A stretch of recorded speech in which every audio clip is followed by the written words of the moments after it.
some new toys to play with, some new legendaries. But there we go. Drist joining in. Hello, everybody. How you guys doing today? What's up, everybody? The Dungeons and Dragons event is live in-game, guys. Today's stream is actually sponsored by Newverse, the creators of Dragonheir Silent Gods. If you're not familiar with Dragonheir Silent Gods, it's an open-world RPG high fantasy game that incorporates table turn gameplay inspired by Dungeons and Dragons, such as quests, such as dice rolls, and different mechanics that are actually pretty interesting. The game ranked number one in more than 10 different locations, and it reached over 10 million downloads in the first month, which is definitely a very solid accomplishment. Right now, we have a collaboration event with Dungeons and Dragons. So if you're a big fan of Dungeons and Dragons, it's definitely the right time for you to start playing Dragonheir and put your hand on the new hero that we just got in, and that is no one else but Drist.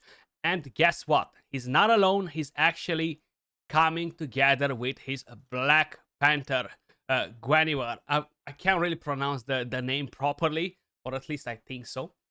But they look freaking amazing, right? Now, we're going to test the champion in today's stream, guys. We're going to go and summon him. We're going to try to complete some of the events, of course, and we're going to see what the champion is made of. If you guys want to get involved, head over to the panel that you see on the Twitch page or the link below, and head over and download Dragonheir Silent Gods if you haven't done it yet. It's available on PC, on Steam, on the Epic Store. You can download it on Mac. You can download it on your iOS device. You can download it on your Android as well, and the game is cross-platform, which means that you're going to be able to play it pretty much on any device and never skip a beat. Of course, Drist is not going to come alone, guys. He will come together with his nemesis, and that is no one else but Urtu, which will be the new dungeon boss, or it's kind of like a dungeon. It's more similar with the Temporal Vortex, actually, where you're going to get to deal damage and claim rewards every single day. You can summon Drist from the events that we have going on at the moment, which I'm going to walk you through in just a second. How you may notice, a couple of things actually changed right here. And we do have a Demon Hunt challenge event, which will reward you with blades, with the Hunter's Blades. You can get some more Wire Marrow, and of course you can get the D20 Dungeons and Dragons special dice for completing all of these quests. On top of it, we do have a couple of different things going on. We have the campaign, which we're going to do on stream today. And we have the summoning, guys, the Planeswalker summoning. And you have a token shop too, which will allow you to purchase the Argent Emerald dice D4 as well from Dungeons and Dragons. And you have, of course, Heliolite dice, you have Scholar Scrolls, and a few other things that you can purchase with the Hunter's Blades.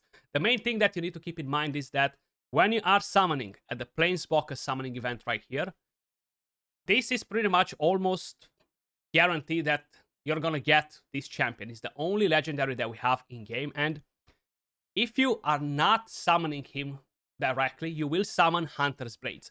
Once you reach 240 Hunter's Blades, you're going to get Drist guaranteed. So keep that in mind.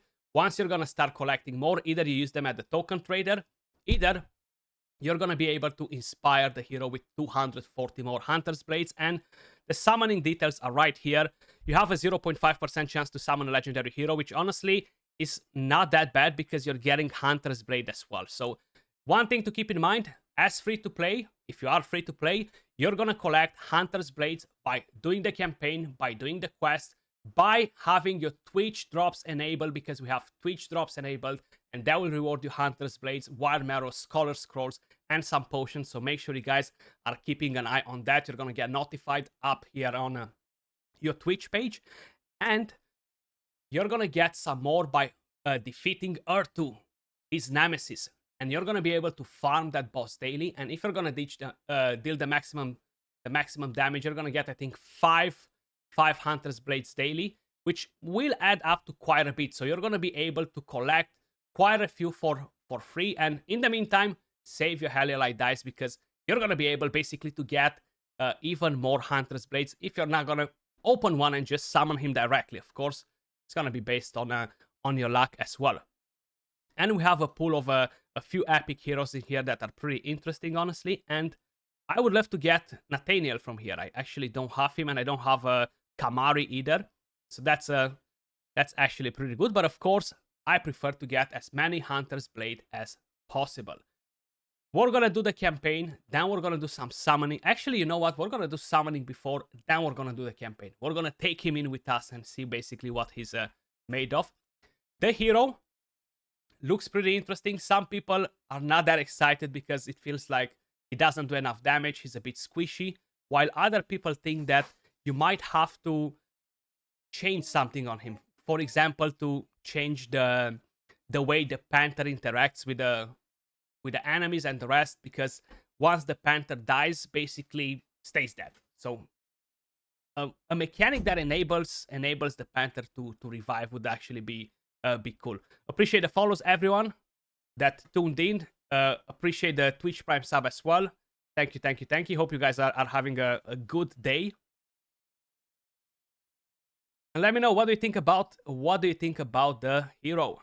You summon Premsta and Tamar. Oh, nice. That's awesome. That is awesome. I'm gonna try to get Tamar as well. If I've seen the digest, I've seen it. It's, wow, mind-blowing. But I had to jump on this, so I had no time to interact with that. So we're gonna do some summons first, right? I feel like would be appropriate to do some summons first. Because why not? Why not, right? I do have quite a few Hellelite dice saved, because I've been saving it since the last time you've seen me opening. And I actually managed to accumulate quite a few. I'm actually proud of myself that I've been so freaking patient to open them, you know? Smoky Burrito, thank you for the follow. Make sure you guys enable your Twitch drops, right? You can go into the game, go at the events, and right here you're gonna have Twitch drops, and right behind my big head is gonna be bind account, which will prompt you to enable them. Okay, so make sure you guys are doing that, because you're getting a scroll, you're getting the Hunter's Blade, so why not? Basically, why not? But let's move over to some summons. Unfortunately, I'm having a bit of a cold, guys, so if I sound a bit off, know that that's why. So if you haven't followed the Dragonheir Silent Gods socials, guys, make sure you check them out as well on all of their socials. They are hosting all sorts of different events, giveaways every now and then, so keep an eye for that, because there's tons of awesome stuff happening. And of course, as usual, they do tease us with some things here and there, so definitely keep an eye. Anyone know if we can use his inspirations for artifacts? Actually, you cannot. From what I understood, you cannot use that for artifacts now. So basically, you can just inspire him, and you can download Dragonheir by clicking on that link, ladies and gentlemen. So, Planeswalker summoning event. Let's see how many summons I need in order to get Priest. Very curious. Very, very curious. Maybe I'm just gonna get him directly. 0.5% chance. Bang. Skratch is lucky today.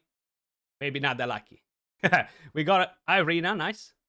We got Garion. Megan. Dane. And we got 30 Hunter's Blades. So that's a fairly decent start. On average, you're getting roughly around 20 or 30 per 5 summon, if I'm not mistaken, you know. Right, so we got Uloar, Walby, Vesca. We got Kamari, nice. He's actually new. I kind of wanted him. And we got 30 more Hunter's Blades. Okay, come on, game. Give me more Hunter's Blades, or give me Drist directly. Okay, Bronwyn. And 30 more Hunter's Blades. So we got 90 so far with 15 summons. Okay. We're getting close to it. Okay, here's the real deal. So Varys. I actually used him against Odd One Gaming in the content creator tournament. Bronwyn. And we got 42 Hunter's Blades. Okay, we're looking a bit better. I really want to summon on the banner as well. Usa. Such an awesome rare champion, right? Holas, nice. I was actually missing him, and I even forgot that he was on the banner. So he's another new epic. and we got 30 more Hunter's Blades.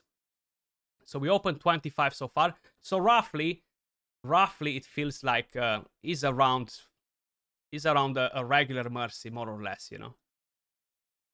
So 30 more. Let's see, where are we? I have 194. Come on, game, give them all to me in the next pool, you know. I know. Oh, we got 4. Let's see. Vidimir, and what else we have? Okay, 30 more, and we got another new epic. Okay, interesting. So I gotta do one more, and I feel like this is it, you know.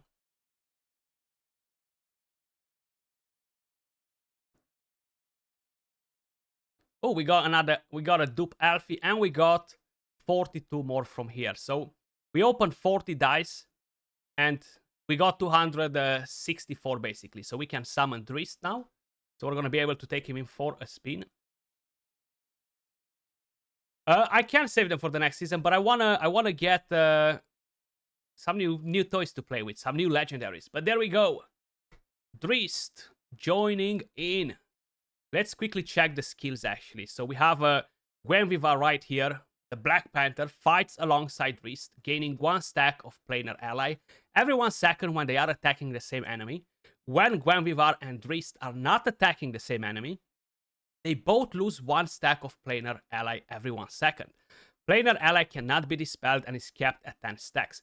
So this makes them pretty good against bosses where you don't have minions, where there's just one target, because you're not gonna lose the planar ally buff. So you're gonna be able to basically gain 40% extra attack and 40% attack speed, which should be pretty damn massive, right? The Panther looks amazing. It looks amazing. Then the basic attack for Gwenvivar, we have 50% attack cold damage to the target and enemies within 2 tiles from the target. Gwenvivar pounces at intervals, dealing 170% attack cold damage to the target and enemies around them. Pounces prioritize the enemy Drist is attacking. So that's actually pretty good. For promo codes, do exclamation sign promo codes. And everything that we have available should be displayed for you in chat. Then we have a crit damage aura, to don't forget that actually. And he's a frost hero, so he's gonna be a damage dealer, of course. And the battle skill has a fairly decent range. It's a pretty good initial recharge time, and once you're gonna scroll him, of course, he's gonna go down to 5 seconds. Swings both Twinkle and Icing Death, dealing 75% attack cold damage to enemies within range, with a 50% chance, fully scrolled 75% chance of inflicting them with frost for 10 seconds. Each use of this skill will increase the number of hits for the next use up to 3 hits. So, of course, you know how frost works, will actually enhance the damage that he's going to deal.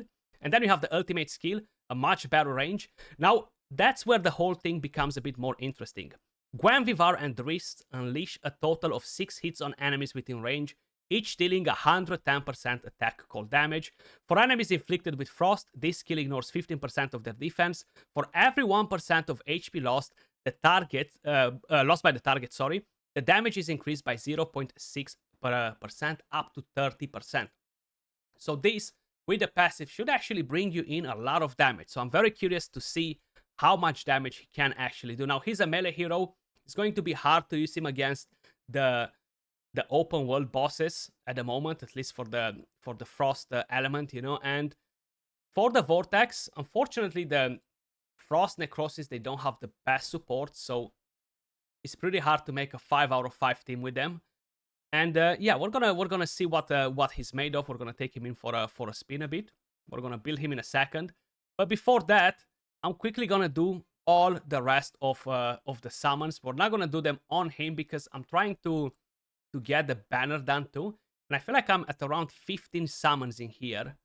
15 summons that will basically guarantee me a legendary. So hopefully we're gonna be able to get somebody out of here, you know? Like, I want Tamar badly, and I'm kind of like in between him or him. So it's hard to decide, you know. It's hard to decide. A lot of ultimate energy manipulation. He should be dealing a lot of damage in a wild team. So let's see. Let's go like this. Plus, we're gonna collect the rewards from here, which is definitely not bad, you know. But Tamar would be amazing.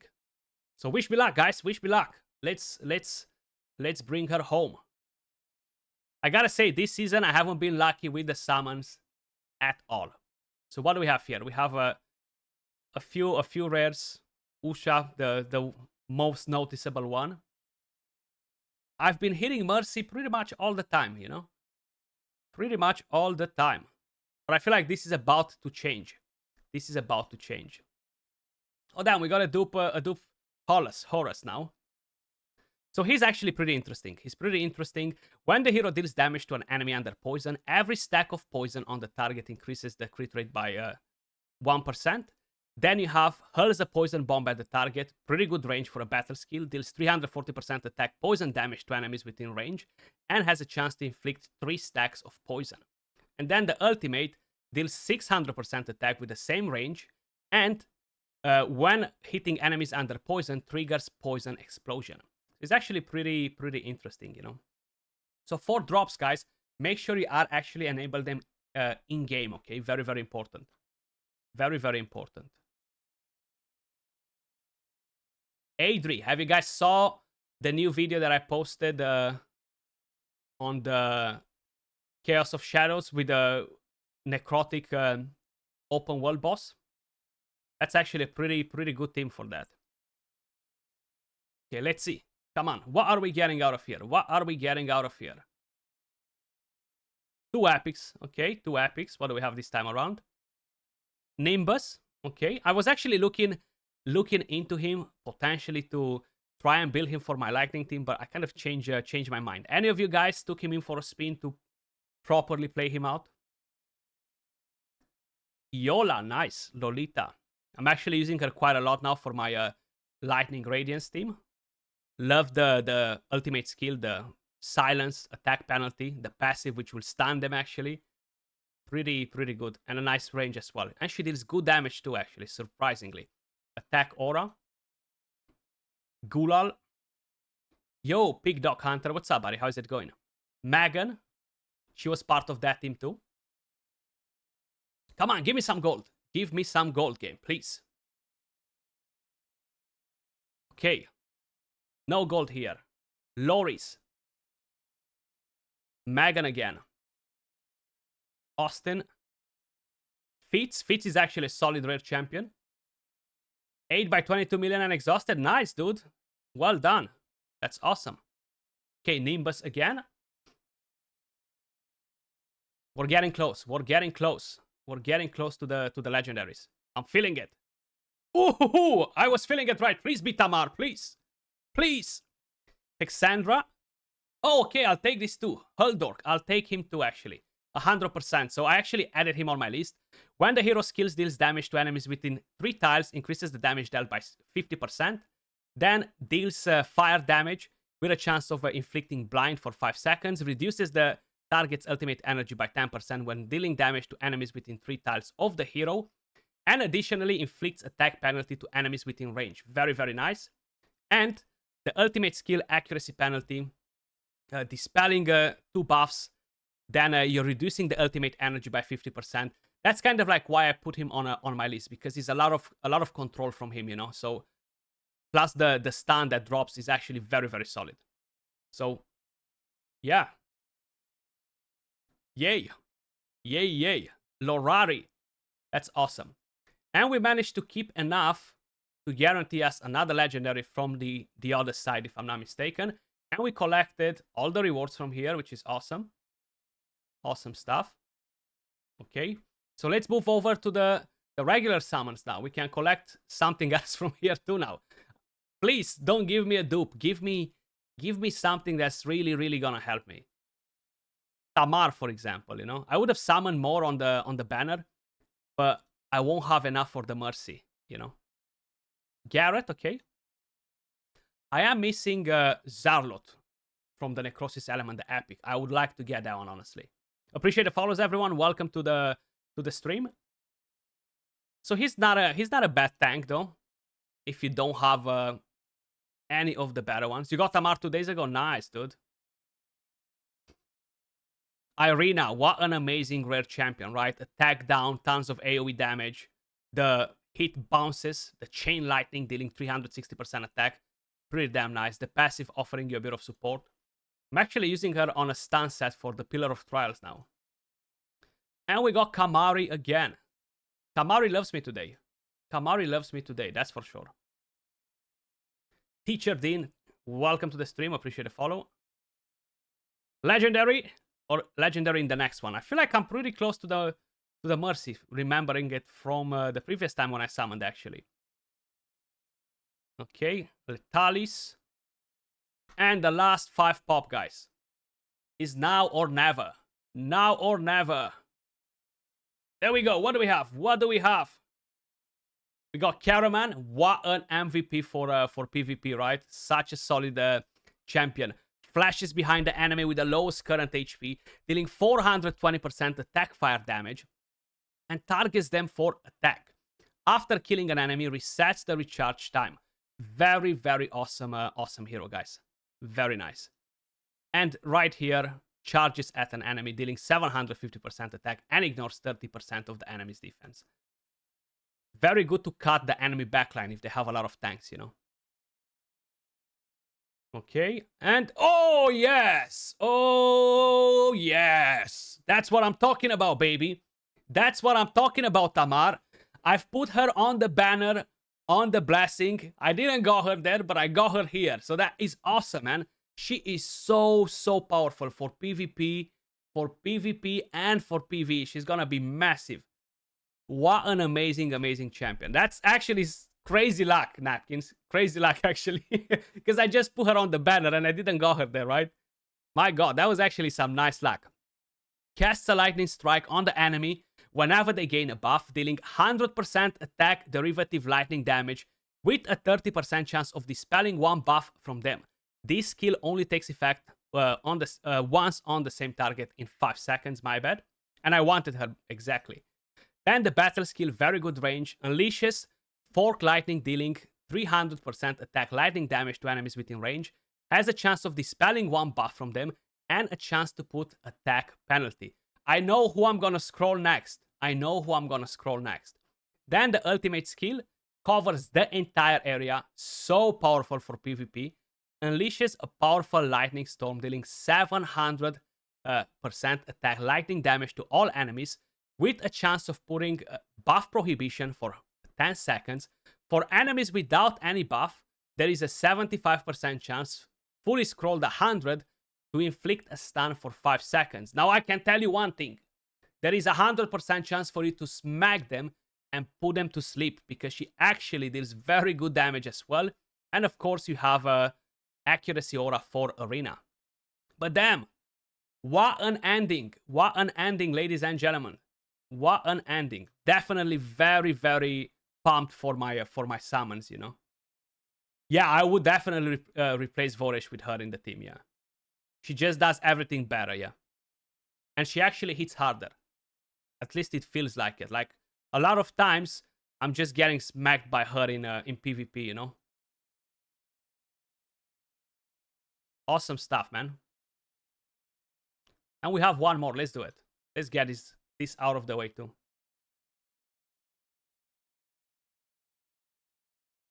Imagine if it was gonna be another legendary. Sigrid, I mean, is a legendary, right? She is a legendary. Sigrid, the best rare champion in the game. The best rare champion in the game. When an enemy inflicted with debuffs dies, the hero gains 25% ultimate energy, guys. So this allows her to rotate her ultimate skill, I feel like, faster than any other champion in the game, honestly. I don't know another champion, maybe it might be a legendary, that can rotate the ultimate skill faster than her. Battle skill, shoots 2 toxic arrows, deals damage, and has a chance to land the healing prohibition. Very important on many bosses. Then you have the ultimate skill, deals 820% attack poison damage to an enemy, and all enemies inflicted with debuffs, with a chance of inflicting healing prohibition and attack penalty. So that's awesome. If you have a good champion to enable her, like Tamar, or if you have Dane, if you have Flurbard, if you have Vorish, for example, to land a lot of debuffs before and constantly keep her on the AoEs. My god, she's a force to reckon with. Like, probably you guys saw her in Arena. She does do a lot of damage. A lot of damage. So, we got some very nice pulls. Let's head over and build Trist, right? We should be doing that. We should be doing that. Let's find him quick. Oh, I'm so pumped with my pulls, guys. You have no idea. I'm so pumped with my pulls. I actually got 2 solid ones, you know? He's so nice as well. I like him a lot. So, Drist, where are you hiding?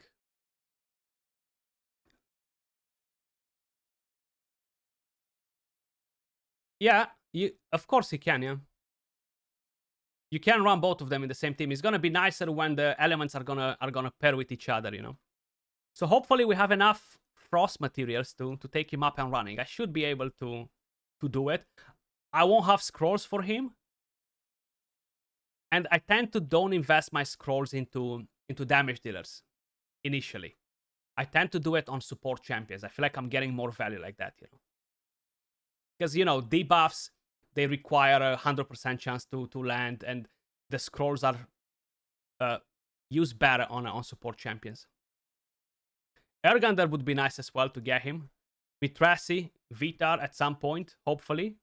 Hopefully in the near future. A Flora, you know, I would like all that. I'm digging it. I'm digging it. Okay, and we're out of pots. Damn, I have to farm a lot of Goblin to take my 2 legendaries up to 100. Okay, so we have him ready. Now for inspirations, guys, for whoever is curious, okay? I feel like I might be able to get close to be able to get 1 inspiration on him. And I think it's not bad to have an inspiration on him. The hero takes 20% less crit damage. Not the craziest thing, but you're gaining some extra stats.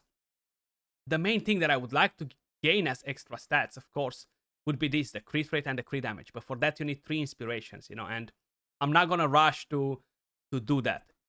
Definitely not. But that being said, he's a damage dealer. We can try him first on an executioner set. Then we're gonna try a few different things on him. So let's actually give him the Eyeball of the Giant. That's maxed. Let's look for some of the best attack, crit damage runes that we have available. So let's see what we have available. I'm so unlucky with the rolls on my runes, honestly. Not sure about you guys, but I'm definitely not the luckiest person with them. So this is a no crit rate. This one from Trollgar, 9% crit rate, no attack percentage, which is a bit of a shame. And this one, we have 3% crit rate, no attack percentage, but we do have 22 skill haste. So that's not bad. Epic ones are actually some of them that seem to be better in terms of rolls.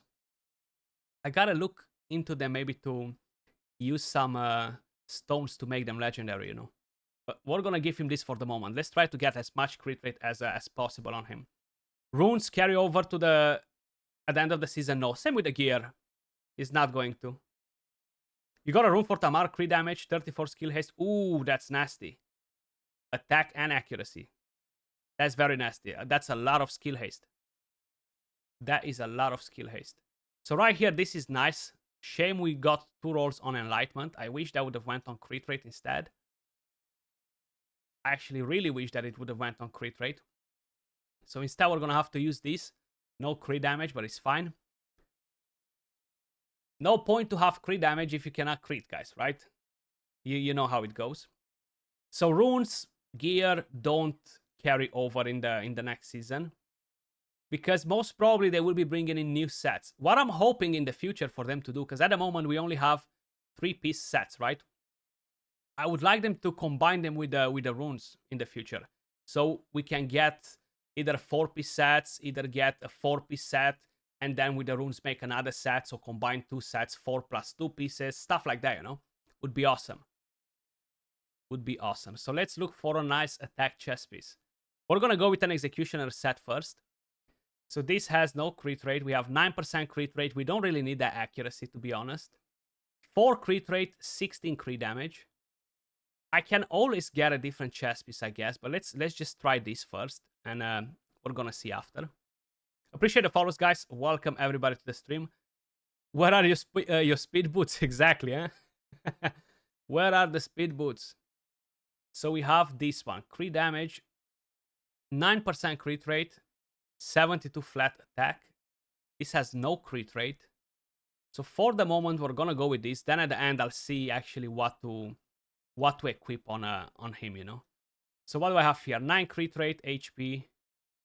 I have 17% attack, 10% crit rate. Interesting.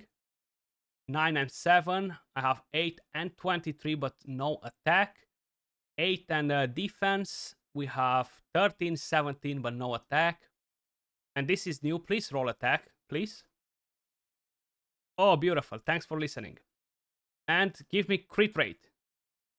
He gave me everything but crit rate. Thanks for not listening. The irony of it. Saying thanks for listening. And then thanks for nothing. Thanks for nothing.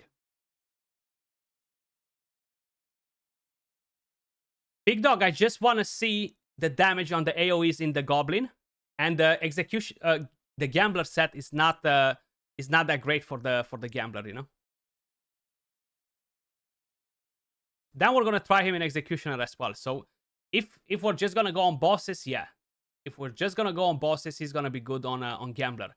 If we're gonna go on other sort of content, like do the campaign, for example, engage with a lot of waves, even Arena, Executioner is gonna give him the best value, you know. Crit rate and attack. 8 crit rate, 11 attack. That not looking too shabby there. 7, 7. What do we have here? 9, 15, and 20 HP. A bit of survivability too is not a bad idea, right? And I guess the rest... What should we use, actually? I feel like it's going to be very hard to get the crit rate up to the level that we're going to like it anyway. So if I'll be short a bit on crit rate, I would assume it's not really the end of the world, right? So let's give him this. And where are we right now? 80% crit rate. So the chest piece is pretty weak. The gloves are pretty weak. So let's see what we find as the best replacement. Either gloves. These are nice, actually. So this will give me 7 crit rate. And I'll keep the attack too at 7%. While I'm keeping the set, you know. I don't think I have better ones.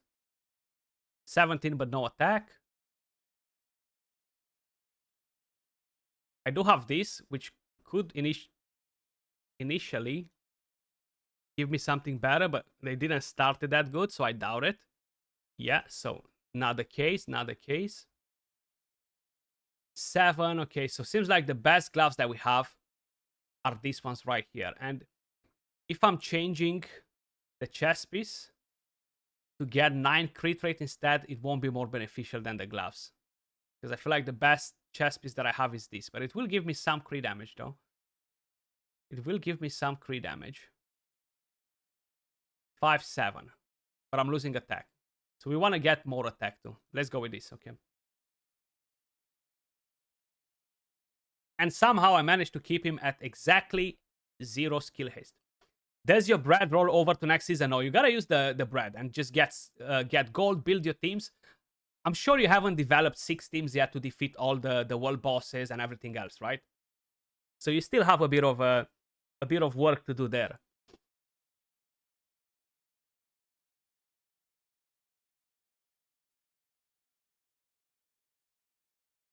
Now I should build a couple of more frost heroes, you know.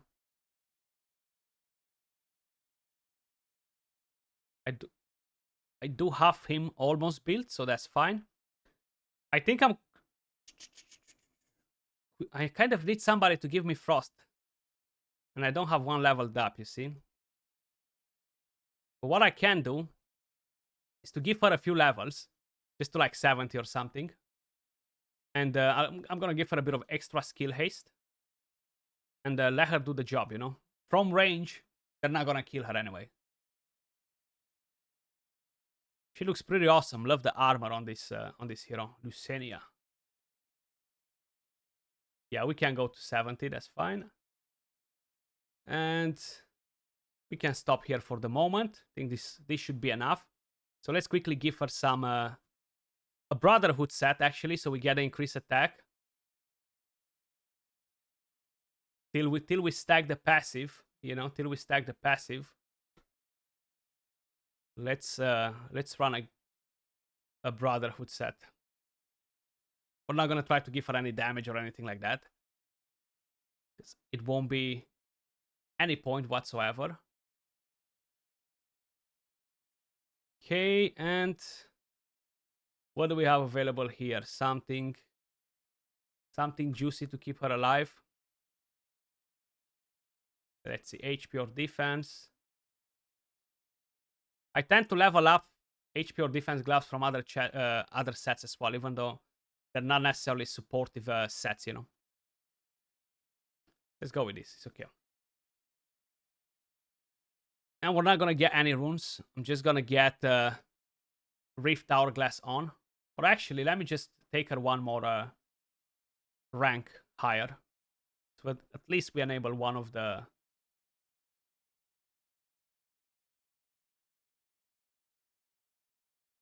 runes. Okay, I cannot take her to 90 anyway. I don't have enough materials.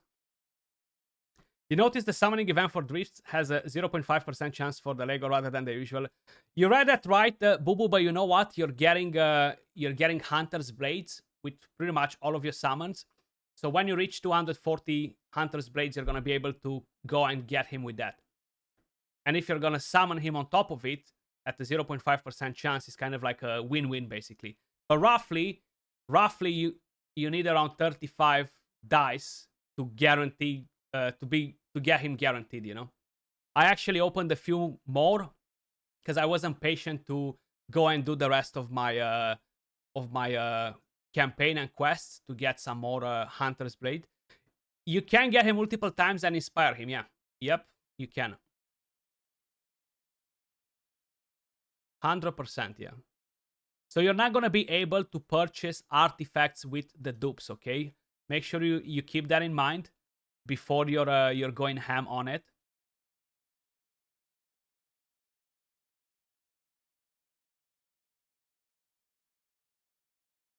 So let me just quickly walk you through it again, if you missed it before. So Planeswalker right here. You see you have the Hunter's Blades. I already purchased him from here. At 240 more, I'm going to be able to basically purchase him again and inspire my main hero. Now, if by any chance you summon him, you're going to be able to use him as another inspiring token rather than to be able to purchase legendary artifacts from the shop, you know.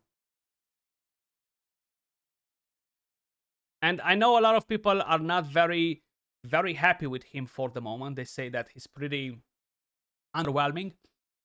I do think they will buff him a bit more. They already changed him a bit in the morning where they increased the HP on himself. They reduced the damage that the Panther takes as well. So that was a nice quick change to him. So let's actually engage with the main quest line, guys. We're gonna get more Hunter Blade from here as well. Yeah, I think so as well, Wang Chan. Yeah, I think so. What does the letter say? Very curious. This is the quest line for the Dungeons and Dragons collaboration in Dragonheir Silent Gods. What about to embark in a journey where we are going to fight Drizzt nemesis, Uther.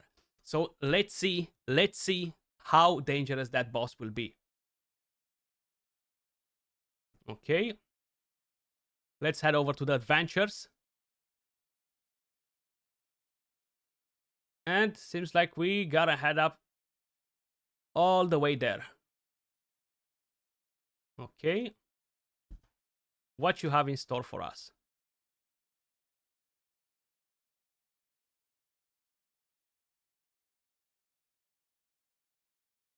Okay, we accept the quest. The client is in the castle. You may approach him for further details. I am sure that I want to approach him for details. We want to learn more things. So Noble Horatio, what do you have for us? Be swift with the questions, okay. I don't tend to read the lore, guys, but the game itself has a very immersive storyline. And I know a lot of you guys are massive lore fans, you know. And from what I've seen and heard from you guys that really enjoy storylines and stuff, you're actually very, very satisfied with it. Like, you're very happy that they've done a good storyline and stuff. Mr. Mason, what's up? What's up? What's up? How you doing, bro? So let's see where we got ahead. From here, okay.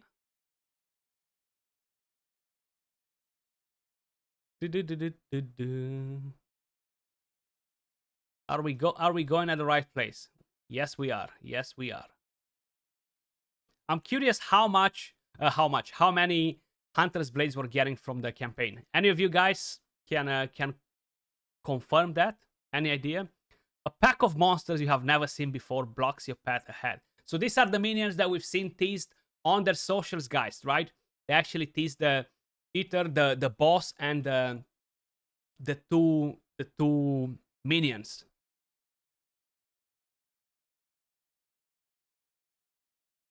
Yeah, doing pretty good, Mason. Doing pretty good. Cooking some loaded fries. Nice.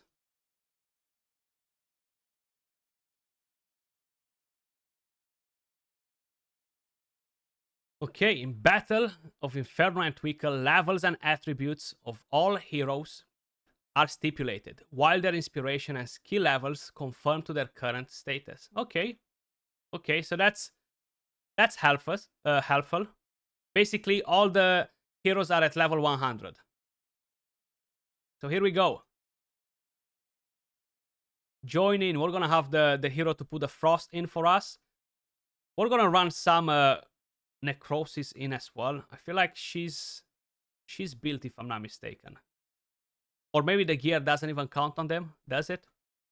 I would assume it does, though. I would assume it does. So Voresh, and let's put in a tank.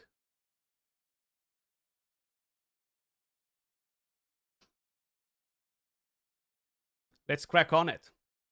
First battle in the campaign, guys. Drist and the Black Panther.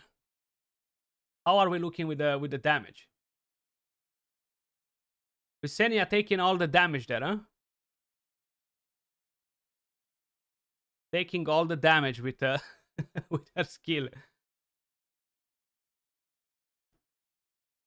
Beef, cheese, some other meats. Nice. So the first boss was fairly easy, right? Nothing challenging there. Yeah, I got too much damage. Yeah, I didn't expect it to have the boss so light, you know, so easy. There we go. We actually just met him. Look at that. Oh, we got another one. We got another one in here. So I'm gonna remove some of the damage from here because it definitely feels like I have too much. We're gonna go in like this with a tank, and that's about it. Just to have the elemental affinity at least over three mana here, you know. Maybe we're not gonna win it like this. Who knows? But we want to see the ultimate skill, right? So you see, at least, actually no. The Panther should prioritize the same target with Drist, but instead, the Panther went at the back to prioritize a completely different target. So this feels like it's not necessarily working as intended, unless it's her pounding around. We lost the Panther, unfortunately. Okay. He's dealing most of the damage. Like, it's kind of like a no-brainer. It's a shame that the Panther doesn't come back. Like, it should be coming back, basically, you know.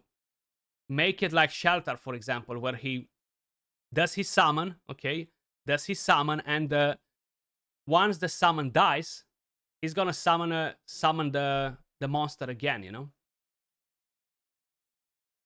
And it's not on auto, bro. Wait. Let me back out. Let me back out because I just noticed it was not on auto to use their ultimate. I was just waiting. Like, is it happening? Is it not? So there we go. Round two. Round two. Round two. Let me put a couple of more weak sauce frost heroes in here. Something that's not gonna bother us. So there we go. And who else? Who else is not gonna bother us much? There we go. So I'm gonna manual his skill actually. Hopefully we're not gonna do enough damage. But again, you see the Panther moves to a different target. Unless I read that part wrong, but from what I've seen, the Panther should prioritize the same target basically, you know. So this is the ultimate. Nice slashes. So basically 3 hits from each one of them. They're not 6 hits him, 6 hits the Panther. Okay, so let's interact with him here in the campaign and maybe collect our very first rewards. I like that the Panther is out with him. I'm curious when you're picking the hero if the Panther walks on the map with you. What do you guys think?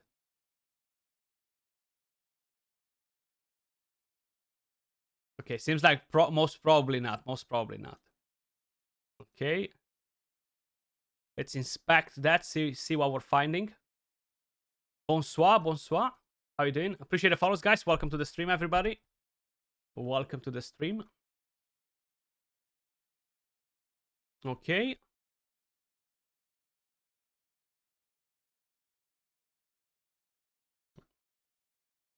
So we found a new campfire. He's gonna walk us through all the details now, probably. All his findings. All his tales.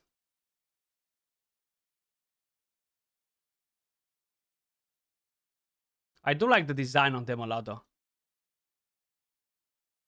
Okay, so we have a sensible aura nearby. Let's see. Okay. Cult follower. Is that Dane? Okay. Oh, we're here already. We're here already. Boss Earth 2. Oh, actually, no. I was gonna say. No way we got to the boss so quick. We do have the minions, so this is basically like the third stage. But it's definitely not hard content, right? So it's made for the majority of people that will have the event available on their server to be able to take part in it, you know. But I'm hoping to be able to use the ultimate while all these enemies are here, you know. Okay, beautiful. I like the animation a lot. It's solid, actually.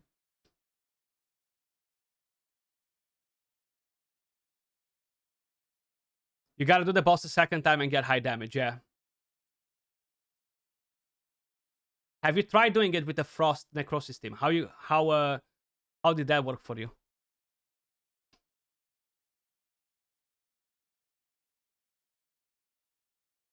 You managed any astonishing results?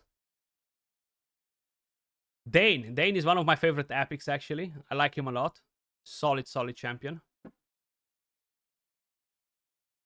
Very solid, actually. Melee on the boss a bit tricky, yeah, I thought so. That's how it feels on pretty much every boss, man. It's so painful, huh? And without having insane support, it's gonna be very painful. There we go, we summon the Panther again.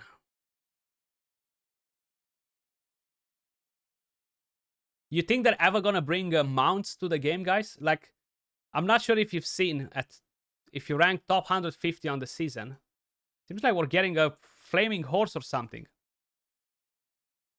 Hitting 7 million at the moment, you're just chunking in on random champs. Pretty good. Looking forward to see the mechanics, because I actually haven't seen much about Earth 2, you know? I feel like I butchered his name quite a bit today.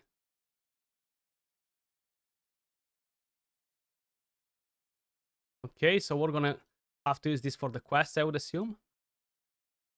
And let's engage with him again. I want to do one thing, though. I want to do one thing in a second. Okay, so he's about to abandon us by the looks of it. I was gonna say, like, let me just quickly put him in here, you know? Let me just quickly put him in here. 25 million damage to him. Oster, Vinyara, Zarlot, Forish, Beringer. Nice. I don't have Zarlot, and damn, with all my summons that I've done, I still haven't got a hero today. I gotta look for a banner when the hero is on and try to get him then, you know?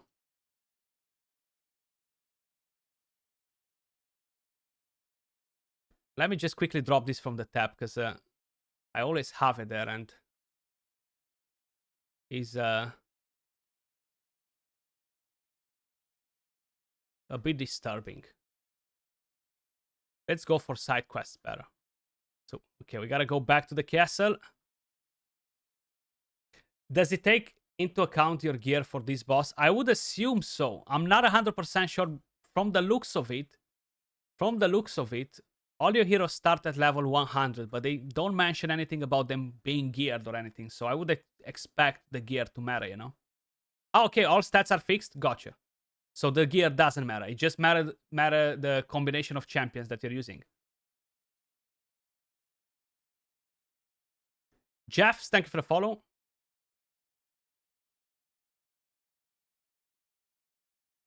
Appreciate the follows, guys. Welcome to the stream. Okay, so we got 2 Hunter's Blades so far from campaign. I gotta keep in mind, because I want to do a guide on it, guys, just to pretty much show everyone how much you're gonna be able to get. Sigrid is horrible in it. It made you cry. You learned to love her so much through my videos. Yeah, man, I love her too. She's amazing. She is amazing. And because she was a new champion, when we created the tier list, initially, okay, single target, dependable of debuffs. We didn't saw the multipliers or anything like that. And we were like, okay, she doesn't look that great for the goblin, but oh boy, were we wrong about her. Were we wrong about her? Absolutely. Let's head over to the next quest and see how many blades we're going to collect from here, and to see what adventure is awaiting for us. Thank you, thank you. Got a bit of a cold the other day, and it's actually tickling my nose a lot. I have a runny nose. I gotta stop it before it runs away, you know? Okay, so we gotta engage with the merchant here. Okay. Arrive at the location in the letter. So this is a mind game, a mind game quest. So we finally got to the destination. Fnis. Let's follow Fnis to the stronghold. So if you're dealing maximum damage on Earth 2, how many Hunter's Blades you're getting? 5 a day? Is that kind of like the daily cap on it?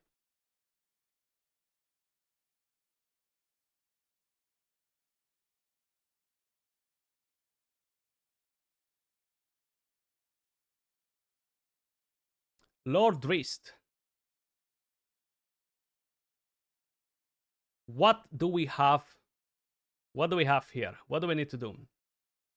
We gotta report to Lord Sly, or what are you up to? Stop this nonsense. Stop the nonsense. If I have a YouTube channel, yes, I do, Mike. Do exclamation sign YouTube.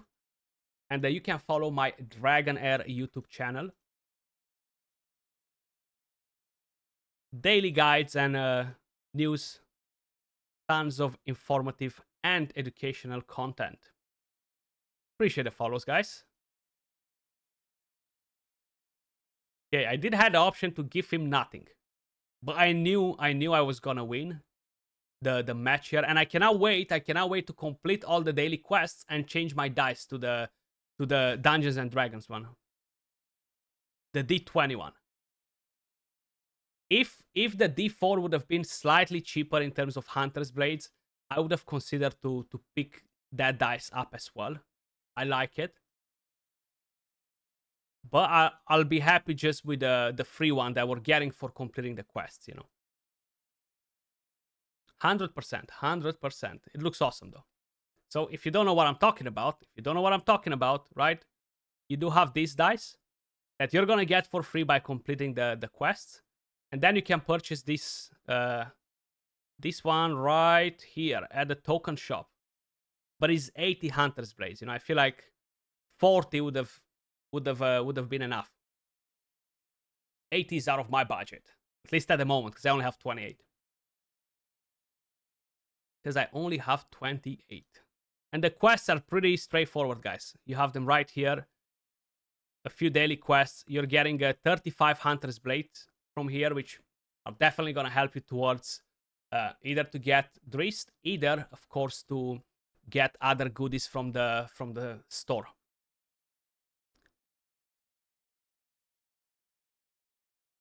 So if you've saved some Heliolite dice, I think you got this covered. You're gonna get a exclusive hero, and once the event is gone, guys, from what I understood, you're never gonna be able to get this hero again. You know, so it's kind of like now or never. I'm sure they will do more collaborations in the future, because initially when they announced that they are planning to collaborate with Dungeons and Dragons, they said that multiple heroes and multiple events and stuff. So I'm definitely expecting to see that.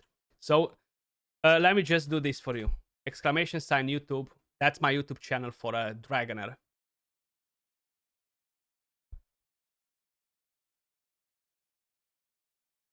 Okay, so let's back out of here. Let's back out of here. So we have another sensible aura nearby. But I'm not smelling it. I'm not smelling it. I'm not feeling any smell.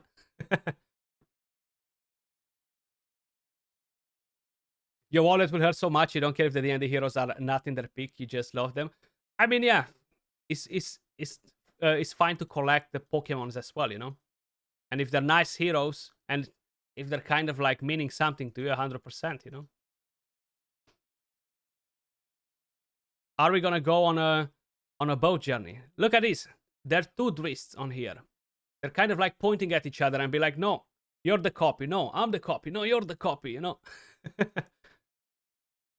Okay, so we're engaging in a different fight. So how the guys mentioned, I wasn't 100% sure. I decided to go in with 2 tanks just because all the heroes, they have set stats, okay? And then I don't want to have too much of an overkill. We want to see Drist in action, right? Drist in action. So let's crack on with the fight here. I don't have him scrolled though. I don't have him scrolled at the moment. So hopefully in the near future, once I'm gonna be done with my support champions. I'm still a bit confused. I'm not gonna lie with the Panther, because was stating that the Panther will ooh, that was nasty. That was nasty. That was very nasty. The Panther will target the same enemy, you know? And sometimes they do when she's bouncing around from different enemy to another. So I guess every now and then she will just change the target and then kind of like come back to the initial target that Drist is targeting. Now I had people saying that they compared Drist with Usa, the rare champion, and their damage is very similar in a way or another. I do feel in a way that their damage might be similar in some conditions, but most of the people don't have him scrolled to get extra damage, and I feel like most of the conditions are not really met for him to really push the damage. Okay, so when he's using the main skills, that would make more sense actually, yeah. And then the Panther just bounces around, you know, bounces. You will follow after the live is finished. Thank you, Mike. Earth to cease control. Oh no. Let's see. Can we seize the control back? I know you want to get to the Temple of Urtu, and I owe you 2 a favor. If you let me sail away, I'll tell you how to get into the temple. Please, get out of here and tell me, how do I get to the temple? 3 more Hunter's Blades for this quest. So far we got 5 Hunter's Blades, okay? Actually, not too shabby. For getting like 20 from campaign would be awesome. Okay, so we can sail away as well. Drist meets Drist. He seems familiar. This was actually such a good lineup for what I just said, you know, to kind of like follow after what I said. Reception, exactly. Black Lucas, thank you for the follow. What's up?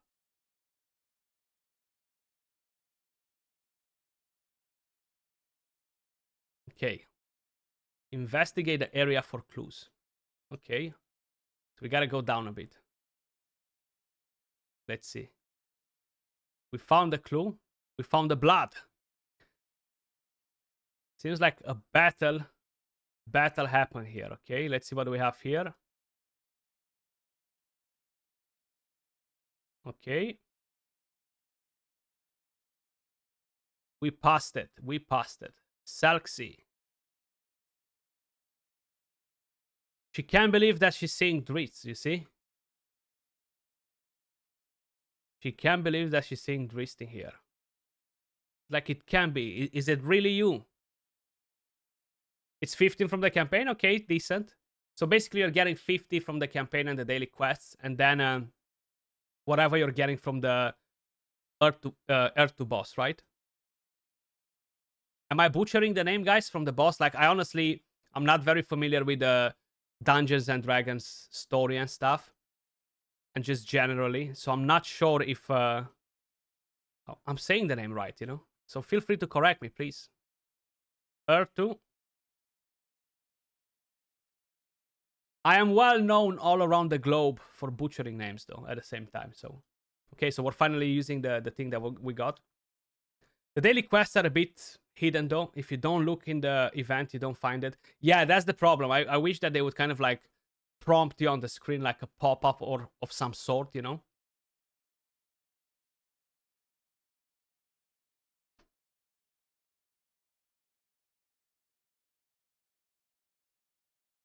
Okay, so we have the Glabrezu. Does look like an awesome enemy.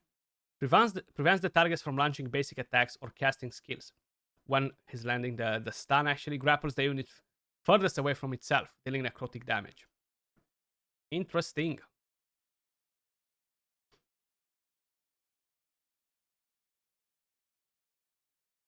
Earth is pronounced perfectly. Gotcha. That's good. That's good.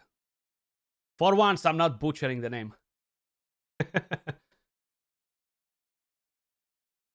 Come on, Drace, do it. I mean, that AoE damage is nice, though. That AoE damage looks nice. Maybe it's not perfect. It's not the craziest damage. So if they're increasing that a bit as well and sort out the Panther's life and her to kind of like respawn back if she dies, that would be good, you know? I feel like once we're done with the campaign, we're going to be able to definitely test the hero much better in an environment where the stats are not equal on the champions, and we can actually just take some serious hits in, you know? I feel like that would be a bit more helpful.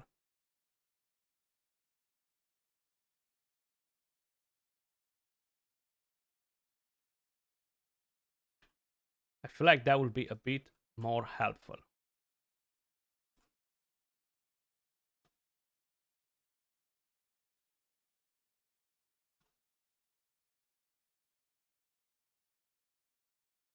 Okay, Salxi, what do you have to say? Appreciate the follows, guys. Welcome to the stream. Sentry, hello, hello, hello. How you doing? Okay. Ah, we gotta avenge him. Okay. My god. Okay, 5 more Hunter's Blades from this quest. So, I'm just taking quick notes here, guys. Just so I can do the math at the end, you know, and kind of like approximate how many we can get in total, because I'm very curious. Very curious how accessible it is for people that don't want to summon a lot, you know. So let's just say I might have 10 Heliolite dice, you know. Ooh, Ertu, what are you doing here? Foolish drow. At long last you are before me once again. That's what he says. For 100 years he waited for my return. My god. Really? 100? Anguished and broken you shall perish. Okay. But no, Drist is saying the vengeance shall be mine. You harm innocents, taking from them all they love. You've no business being here. You belong back in the wretched abyss. Let's send you back to the abyss. Artu. Let's send him back to the abyss. Okay. Okay, maybe we're not gonna send him just yet. Maybe we're gonna chat him up a bit first, and then we're gonna send him to the abyss. We're gonna sweeten him up a little bit, you know, be like, you know, Earth, to be a bit gentle on us today. Voice actor job offer from Dragonheir devs when? Who knows? Who knows? Yeah, I don't think I'm good at doing that, honestly. Frustrated by the 25x. How are you? Yeah, doing pretty good. Doing good. What's your level on the game? I'm pretty high. I'm level 50 actually. I reached level 50 today. And in terms of how much content I managed to beat, almost everything. Almost everything. I still have a few things that I haven't pushed just yet, but I have a close feeling that I'll be getting very close to it, you know. So, R2, the Balor, going against Drist, and we have Vinyara in here. We have 2 tanks. I feel like I should bring in somebody that will give me the frost on, you know. Lucenia. Who else, right? Who else? But I feel like I'll be melting the boss. How is she dealing so much damage?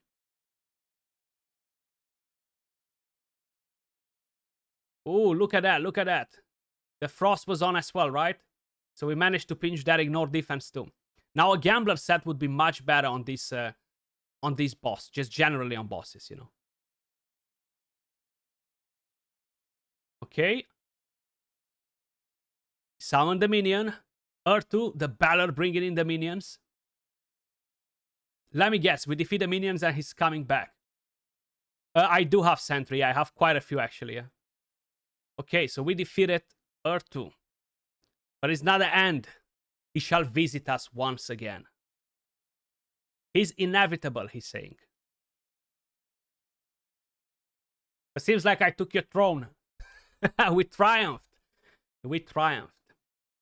So we should be getting 5 more Hunter's Blade.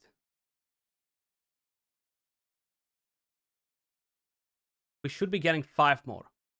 His second skill resummons them if they are dead or fully heals them and gives them attack up if they are alive. Very painful. Ooh. So you do need to be careful with them as well. So we got 5 more Hunter's Blade here. Okay, so that will make 15 in total so far. And I would assume that's it. The campaign is being completed for the Dungeons and Dragons collaboration event with the Dragonheir Silent Gods. But it seems like we just gotta leave the temple, and maybe we do have a couple of other things to engage with before the whole event is done. But that's not all, guys. This was kind of like a light sample of the fight, because from here on till the end of the event, this boss will transform into a dungeon that we can farm daily and farm Hunter's Blades from here.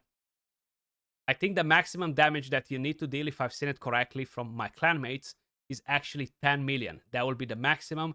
It is pretty challenging, how they mentioned as well, and how Wang Chang said here, because basically he'll spawn the minions, he'll give you some work to do, basically, you know. And that's it. Nothing else to do, okay? So we can just go and challenge him. Earth to the Balor. Let's see. It doesn't specify how many we're getting. We are getting Wire Marrow. So basically very similar rewards with the Temporal Vortex. Appreciate the follows, everyone. Welcome to the stream. Voron, what's up? Small Fish, hello. 5 million is possible as free to play, but for 10 you need a strong setup. Difference is only 1 token, so it's okay. Yeah, not such a big deal. Is Drist working with UTR ulti? You mean the Panther? When the Panther dies, or what? Yeah, I haven't tried yet. I don't have my UTR built yet, honestly. Small Fish. Hey, bro, new shampoo? Nah, not really. Just downloaded the game with a link. The game looks fun so far. Any tips for the start? Things we should look out for?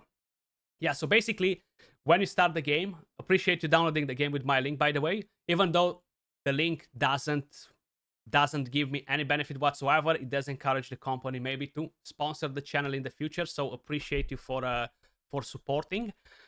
Basically, when you start playing the game, guys, don't stress too much about hoarding summons. Don't stress too much about what champions you're investing in, because the number one tip is you have 6 days. You're gonna have an event which will allow you, you're gonna find it at the event tab, it will allow you to reset the skills on all of your champions. So whatever you invest in them except scrolls will reset back.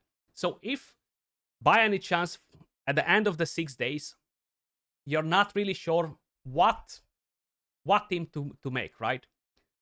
You're gonna be able to sort that out before that expires. Now, another thing to keep in mind, the game itself has a thing called elemental affinity, okay? And that will require you to pair the right elements in order to gain the bonus stats.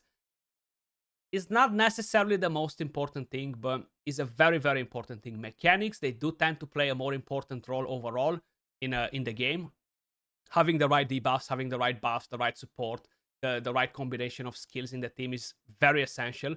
But at the same time, I find it very essential to have the right elemental affinity just to gain the bonuses. Like initially, you're gaining some nice flat bonuses from the very beginning by clicking 3 elemental affinities together, and that is going to be very, very important for you. So when you start the game, you will be receiving some free champions. You're gonna have your own champion, the Traveler, which by the way is just a cosmetic thing, so it doesn't matter what class you're picking, because you're gonna be able to pretty much modify most of the things later on, you know. So feel free to get whatever you like the most in terms of look. The elemental affinity works like this in this season. We have fire and poison, we have radiance and lightning, we have frost and necrosis. Okay, so you're gonna want to combo 3 of those heroes to have the right elemental affinity and gain some extra stats. Now you're gonna gain Hexandra as a free healer. She's a very, very powerful healer. She's from the poison element. Now your Traveler, unlike any other champion in the game, can switch elements. So you can switch in between fire, frost, and lightning. So that will allow you basically to make a team for any of the elements, because you can mix and match 2 of them, you know. So this is a very versatile champion. Definitely invest in your Traveler early on, because it will give you a lot of value. Unless you're planning to crack on your way in and just get a lot of summons directly, you know. So that will kind of be a bit like up to you. And yeah, just prioritize your team mainly and work your way slowly through it. Enjoy it, and I would strongly suggest you to watch some of the videos that I have on my Dragonheir channel with pro tips, mistakes to avoid, a beginner guide to kind of like give you a better understanding of the surroundings of everything that is in Dragonheir Silent Gods as well, you know.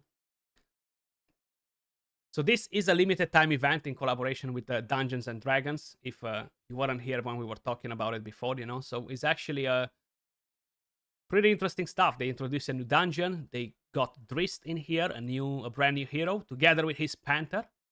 And love the lava thing in here, you know. This is a dark fantasy themed game, you know, and I really like that, the graphics and stuff. So today's total damage, 0. Heroes will be fixed at level 100 regardless of their current level. You can challenge and save damage once per day. So the gear doesn't matter whatsoever, guys, right? If I understood that correctly. Just to make sure I'm spot on with that. But there we go. Earth to the Balor. Coming in for the real fight. It looks pretty badass. In battles of Inferno and Twinkle, levels and attributes of all heroes are stipulated. So yes, while their inspiration and skill levels confirm to their current status.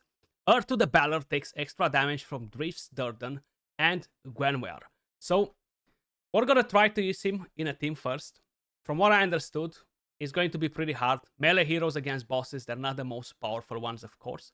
But we're still going to give it a go and see kind of like where that takes us, you know. I will try to bring in some form of support in here to make sure we have some sort of healing. And yeah, we're gonna be able to test as well if the Panther works with UTR's passive. But honestly, from what I've seen, the Panther seems to be coded as a summon, you know, as a summoned unit, and that doesn't work with UTR. So I would not expect the Panther to work with it either, you know. So let's see what other Frost hero to bring in here. So we have decrease attack from her. I would like to bring in some healing though, and unfortunately, they are not the best two elements at healing. You know, Frost and Necrosis. It's actually pretty hard with them, and pretty hard to find the right support for them. But let's bring in Golande, and let's drop one of our tanks. And let's bring Drifts in and see what sort of damage we're gonna get in with them together. Very, very curious. Appreciate the follows, guys. Welcome to the stream, everyone. Thanks so much. Really appreciate your tips. You always watch the videos. Thank you. Appreciate you. I will do a Radiant group. Yeah, that's what I wanted to try initially, but I'm gonna do this first. Radiants are so good, man. You can use support. I mean, I don't think they will be dealing much damage. I'm not sure what sort of attributes they get, honestly. So that's something that, good call.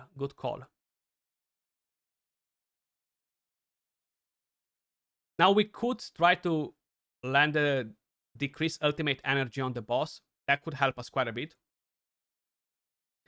Fire did very good damage. Yeah, fire does very, very well, yo. Support is kind of tankish, is it?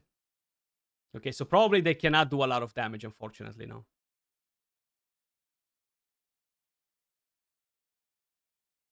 Okay. As long as we manage to keep that decrease attack down, I'm not that worried. Let's actually check the damage. Let's put the tab on the screen, you know. And I'm so glad that I brought Golande in just so she gives me a cleanse. Because it does seem like I will need it. And I gotta check the skills actually on the boss as well. So let's just do it to see. Summons Glabrezu and Vrock. If both demons are still alive, heals them by 100% target's max HP and grants them attack up for 10 seconds. Then we have unleashes a lightning chain, dealing lightning damage to enemies hit and inflict them with defense penalty 2. For 6 seconds, the lightning bounces up to 5 times among enemies. And then deals fire damage to all enemies. If the targets are under burn, triggers conflagration once on them. Okay, so conflagration, I'm not sure what it is, but we're going to check it once we're going to back out of here because I'm curious. So we lost Drist. The Panther actually is still alive. Yeah, it's actually pretty good, yeah.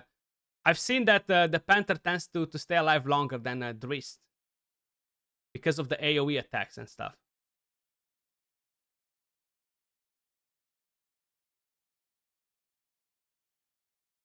But let's see. Appreciate a follow. The Hunter Blades allow you to purchase things from the token shop, or to purchase drifts, or to purchase inspirations for him. Okay, so we're gonna back out of this. We lost the main dude. We're gonna come back to it in a second. But what I really want to check is that skill description quickly to see. So we half him with 45% damage. I will do a thing. I'll try something in a second actually. And let me just quickly check the boss better. I want to see the range on his skills as well, you know. So summons the minions, dealing damage. Rock, Glabrezu, both dealing necrotic damage. Chance to stun, so pretty dangerous. They gain attack up and healing if they're alive. Then deals fire damage covering the entire map, so you cannot dodge that. Conflagration removes 1 stack of burn from the target and directly triggers the AoE damage of burn once. Okay, so I feel like One thing that you need to keep in mind with this is the tiles, the positioning of your heroes, because this will do splash damage most probably, if I'm not mistaken. So you gotta make sure you're positioning your heroes properly. And if you do have too many melee heroes and they're in close proximity, they will basically get damage very quickly. So range damage is going to work much, much better against the boss. Earth to the Balor shrouds his body within burning flames, dealing fire damage and inflicts 1 stack of burn to surrounding enemies every 5 seconds. Okay, so that's another thing that we're not going to be able to dodge, basically. And my god, he has quite a few tricks up his sleeve, right? Earth to the Balor wields a sword and a whip and alternates his attacks between these two forms. The sword deals lightning damage to the enemy with the highest HP with melee range, while the whip deals fire damage to enemies within a small range. When there is no enemy within melee range, Earth to the Balor always launches attacks with his whip. Okay, so that's interesting. And then what do we have? Earth to the Balor takes 100% more damage from Wrist, and Infinity Abyss, after each cast of Firestorm, gains stackable total damage, increases by 20%. This is pretty nasty and immune to control, as you would expect a boss to be, you know. That's interesting. What I kind of want to do, but I'm not sure what hero to drop. Actually, yeah, it's better to do it here, because I would assume they have the same stats, right? I would assume they have the same stats, and I want to try Trollgar and him. So I'm going to take her out for a second. Debuff Prohibition, yeah, immunity is going to be very, very good for your team, 100%, yeah. The Conflagration can be applied then, yeah. So if you have good heroes to do that, is good, 100%. I do have Rhaeta, I have, of course, Catherine. So I'm not going to go with my main team as a Frost team, Necrosis, for the boss guys, because they really suffer quite a bit on most of the bosses. But I will try a few different things and see where we're getting it, you know. Okay, so if you can see their stats, gotcha. Yeah, actually, the very good stats, actually, man. 100 crit rate, 270 crit damage. 110 crit rate, 250 crit damage, and less attack. I wonder why they gave him these stats. Interesting. Yeah, but Trollgar will already win because of the crit damage, maybe. And he's scrolled, okay, so that will make a difference. I gotta remember that. But I can reduce the damage by 15-20% based on their tomes, right? And he does also double damage, so we could adjust that as well by halving the damage. I have an Inspired Wrist, no, and I'm not really planning to do it because I have no more summons. I actually decided to use some of the summons on the banner and on the regular ones, and jackpot, honestly, because I managed to summon 2 awesome heroes, so I'm very happy with my decision, actually, yeah. But just paying attention, so considering that Drist is doing double the damage, look at Trollgar. So Trollgar will do 15%, 20% more damage based on his skills, because are scrolled, right? But the difference is not as high as I would expect it to be, you know.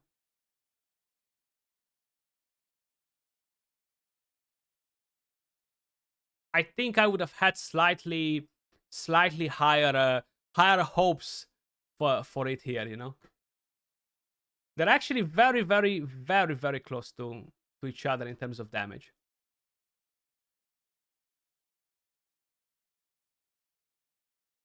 So let's see. Statistics. So we have Drist with 33.2 at 1,341,000, and then we have Trollgar with 30% at 1.2 million. Actually, very, very close to each other, honestly. And then Trollgar has from scrolls, if I'm not mistaken. Okay, so this is 5% only from the passive, 15 and 15% damage from scrolls. Plus, of course, he has a slightly higher cooldown because of the scrolls in his kit. But then let's just say the Panther stays alive a bit longer. She will make up for that damage. So basically, he dealt 1 million damage. Drist with no books dealt 1.3. So he's only really 30% more damage. But then considering that Drist has double the damage on this boss, so cutting the 1.3 to 750k, actually Drist deals roughly 25% to 30% less damage than Trollgar with the exact same sort of builds without being scrolled. So I don't necessarily feel like the damage is too insane, you know? If you know what I mean. But let's actually check out a different team. Let's check a different team. Let's go in with the Radiance team and see what we're getting with that, you know? Because I am very, very, very curious.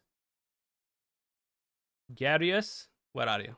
Bad boy. I'm gonna rearrange them on the board in a second. And Lolita.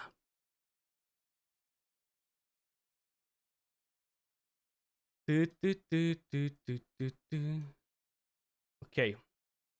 So we have a crit damage aura. And we're ready to rumble. Yeah, like Hokkader did damage above expectations for you, did he? Interesting. Look at that damage though.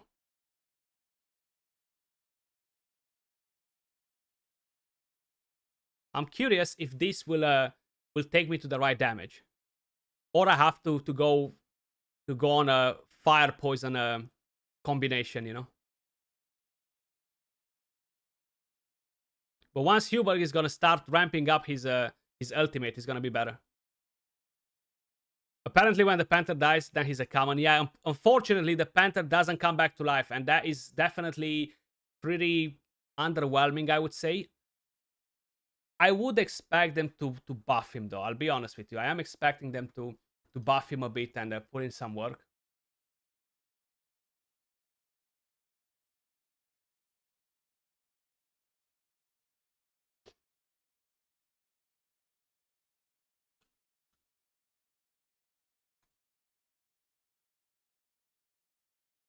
So, one quick second, guys. Let me just pin a message because it's easier to have this here.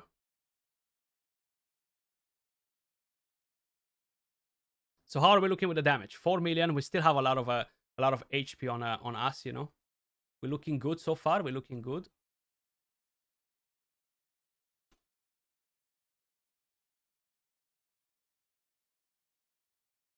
They just patched Wrist. Did you reload the game? I haven't actually, no. I can do it if they change something 100%. Yeah, we can have a look to do it. Like literally, like in the last 30 minutes or so. Or do you mean in the morning?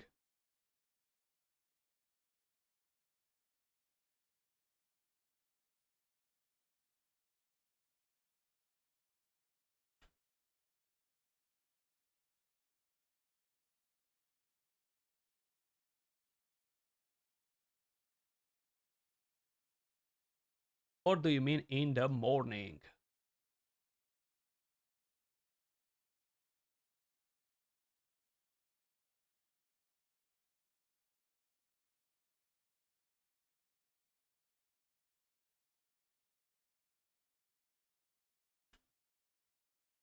Okay, so this team easily deals the 10 million damage.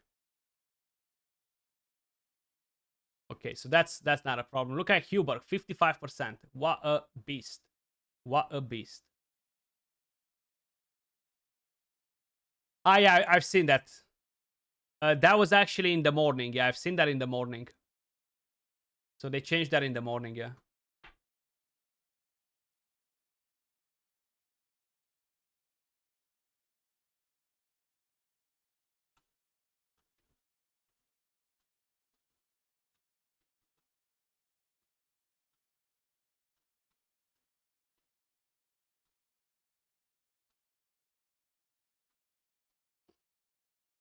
12 million damage, okay. I feel like Hubert can take another turn. We lost Garius, though.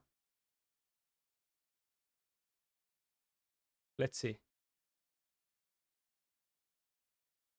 Beautiful. I'm happy with this damage. I'm happy with this damage. Yeah, nothing else. I feel like they will do some more changes to it, though.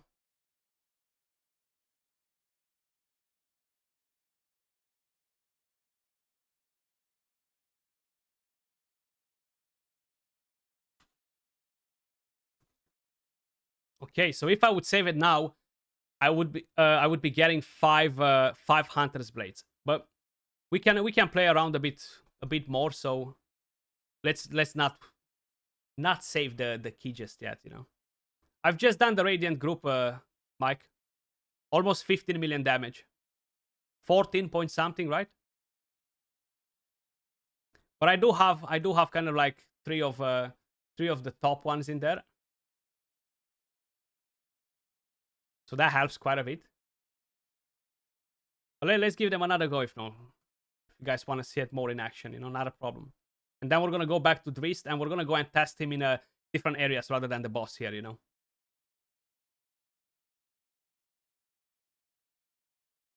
The percentage of the horn to get something good is really low. I'm not sure what the chances are. I personally haven't summoned a legendary from there. I got a couple of epics, but not like a lot of epics either, you know.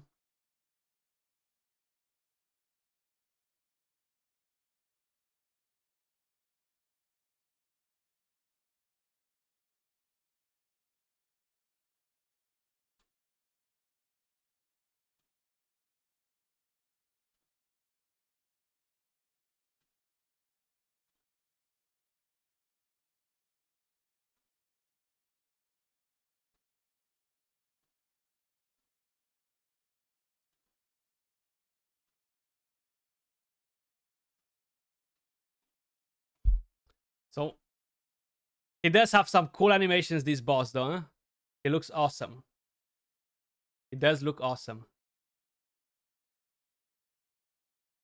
It does look awesome. How many D&D champions will be there? So at the moment, it's just Drist and the Panther. I do have a feeling that I might be wrong on it, but I remember it in the past that they supposed to be multiple ones. So maybe every season they will do a collaboration event with them and bring a new hero. Is a possibility.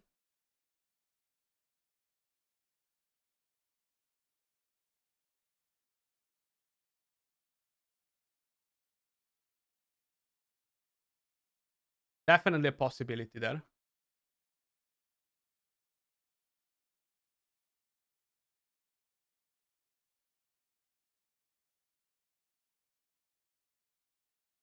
Yeah, so we're stacking pretty good damage actually.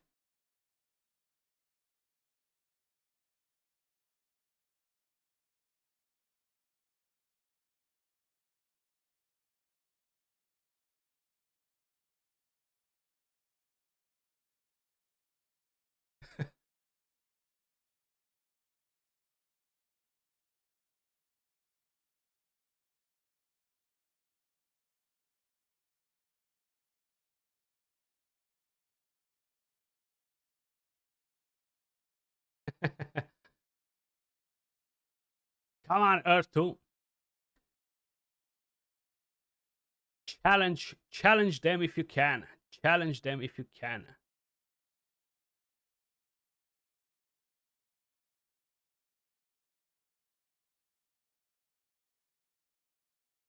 Which artifact would you recommend using with Frorbart? Either you can run the Scarab, either you can run a Crown of the Unclean, Witch's Remains if you have that.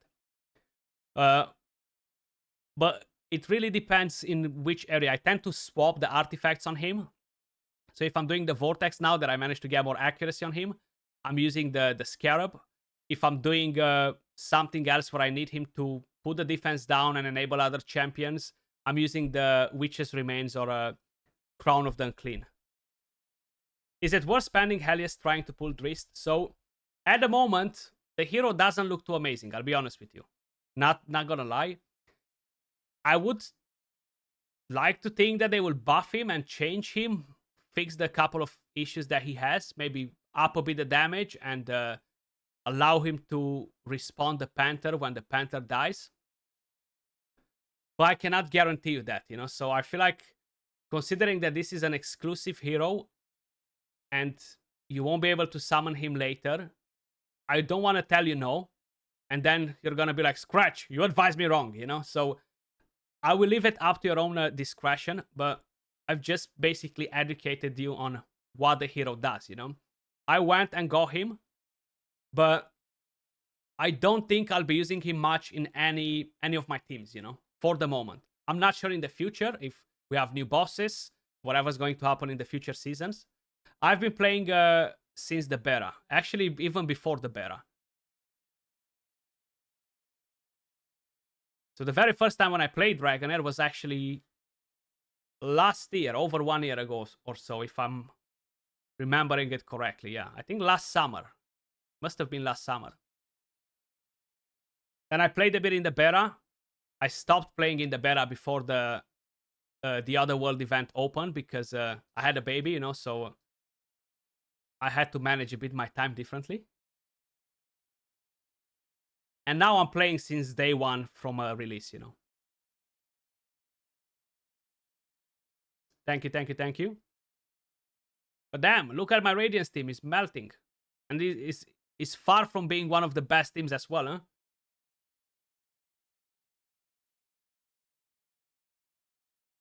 Hubert just doesn't want to give in.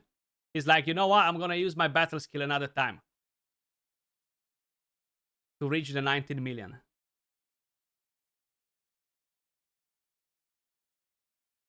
Very, very nice. Very, very nice. So guild points, we would get 8,804. It's fine. We can redo this damage. We can redo this damage later on.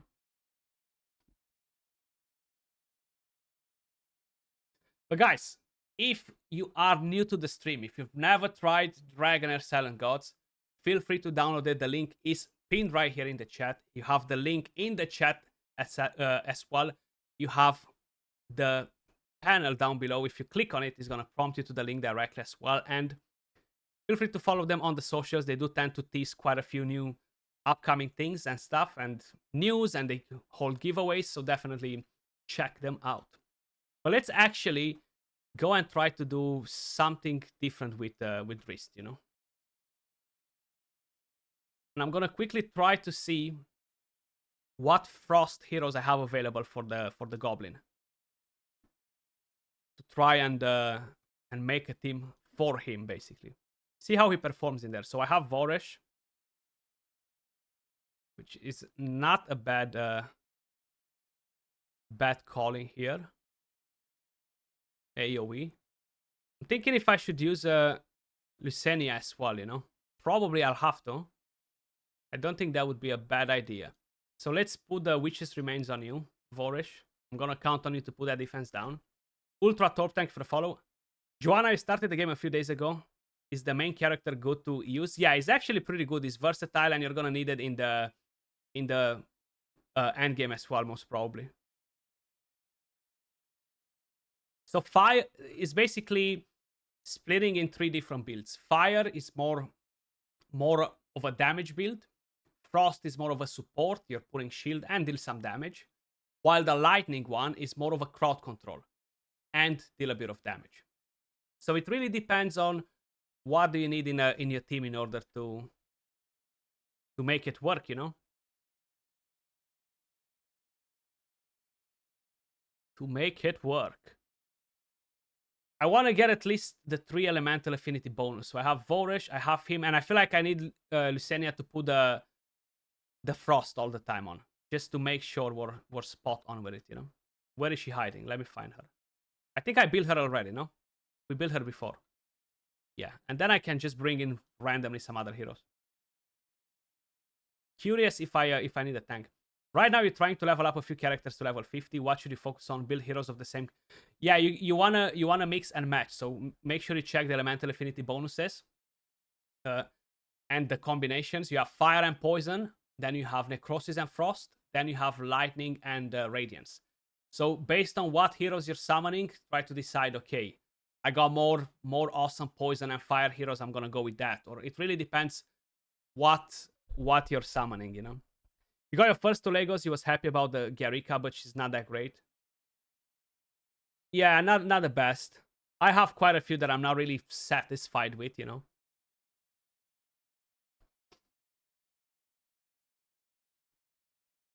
Okay, so let's put him in. I don't think I want him to be prioritized first, though. So I might still keep Furbart in there. And just do the 3 elemental affinity. I think I might do that. Lucenia, where are you hiding? Where are you hiding? Right, and who else should we bring in that has a gear, actually? That's a very good question. That is a very good question.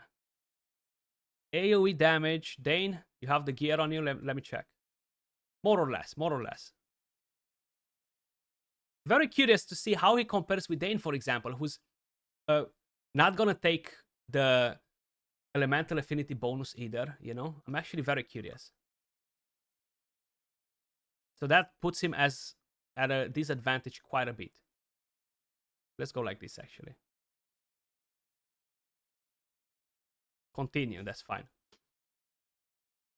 So the Panther joins in the fight.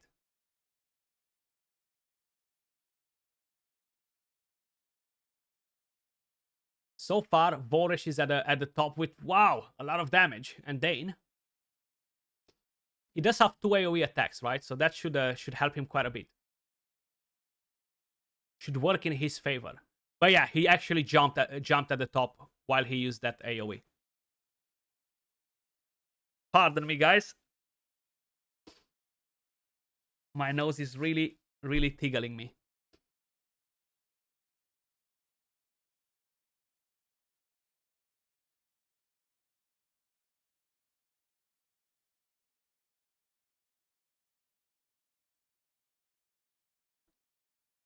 He's not looking too bad in terms of damage, honestly. So he could have some use, though. But look at Dane. Dane is keeping so well with him, man. Dane is keeping so well with him, and true, Dane is scrolled, so he's not gaining the elemental affinity bonus, right? Which actually adds so many stats on top of it. Gear doesn't apply to it, DTM, no. So all the heroes will have set stats.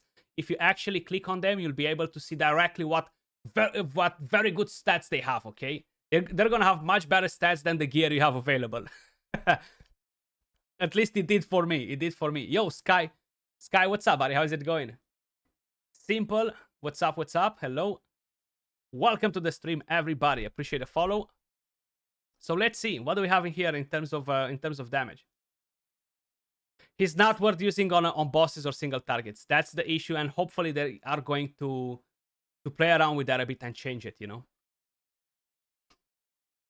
Because is it enough for you to have just one legendary hero that's good in the Goblin? You know what I mean? I don't think so. Thanks for all the YouTube videos. They've been super helpful. Glad you like them, buddy, and glad they're helpful. Appreciate it. Thank you. So we have 44.6%, 2.3 million damage almost. Then Dane is at 30% with 1.5 million damage. So I feel like in a close fight where they both have the elemental affinity bonuses and Drist being booked, he's definitely gonna outdamage Dane in a situation like this, but not by a big margin, you know, which is a bit strange, I would say, you know. Alex, Shimi, welcome to the stream, guys. Playing also on Twitch, my friend. Nice. Sky Asterix, nice. Make sure you guys are linking your game account to get the Twitch drops. So basically, the drops work in the following way. You head over to the event tab. You're going to see Twitch drops right here, guys. You're going to bind account with your Twitch account and make sure you have them enabled. And every every 15 to 30 minutes, depending on the milestone for the time, you're gonna get a notification on Twitch letting you know that your Twitch drop is available now to claim, you know. So make sure you bind the account. The bind button is right behind my big head. Right behind my big head. The Rogue Saint, thank you for the follow. Welcome to the stream. What's up? What's up? Thank you, thank you, thank you. Best wishes to you as well, my friend, and appreciate you. So let's actually do one of the domains, right? We want to see more AoE action on waves and stuff. So if we're gonna go to do the Tempest first, and then we're gonna do the fire one. The fire one is gonna be nasty because him being a melee, you know, he's gonna go at the boss and be next to the tank.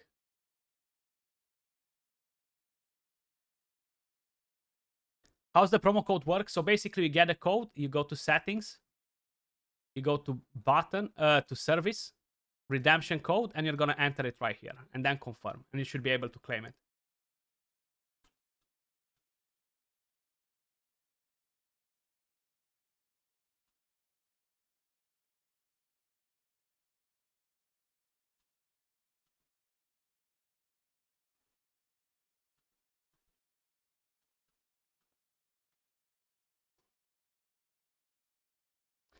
If I'm a free player, I'm not a free player, but I'm not a whale. I buy the battle pass and a couple of other things. But now I've been playing for quite a few months, so things add up, you know.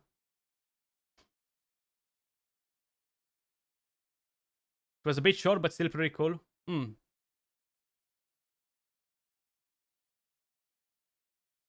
It was pretty short, yeah. But I guess getting the bosses in and stuff is a bit of work, you know.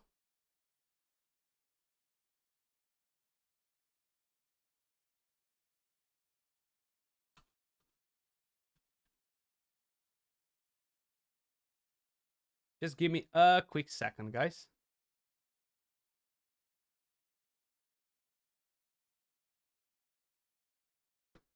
Let me just put the heroes in and get some damage in.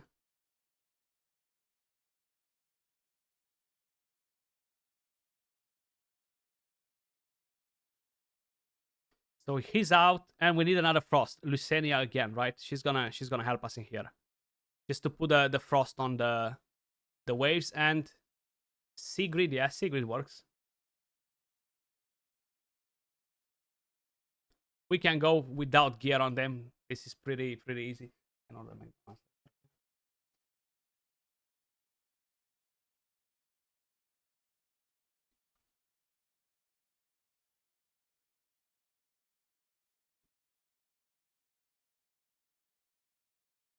Yeah, Vore Sigrid combo is very nasty in Arena. Skratch, do you know if the drops take some time to be delivered? I've already got a notification here on Twitch, but cannot claim them in-game. So usually they send them at your messages. Now, I would expect to be a bit of a delay, considering that a lot of people will be attempting to do the same thing, you know?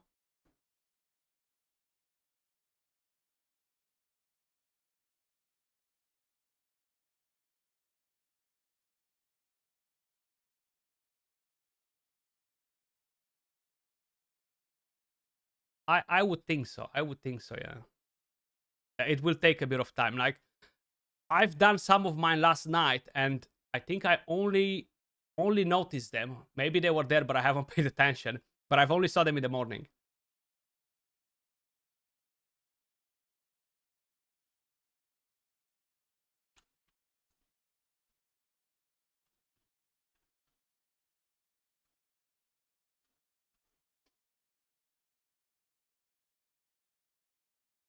Okay, so let's check a bit his damaging here. 37%. Sigrid, 29.1, and she's missing gear. And she doesn't have the elemental affinity bonus either. But then she has scrolls, and her ultimate is just like berserk, you know, like it's nuts. How I mentioned, I don't think there's another hero in the game to rotate the ultimate skill in the right situations as fast as Sigrid, you know? It's just too good, man. Too good. You can't take that away. You cannot take that away. Appreciate the follows, guys. Welcome to the stream.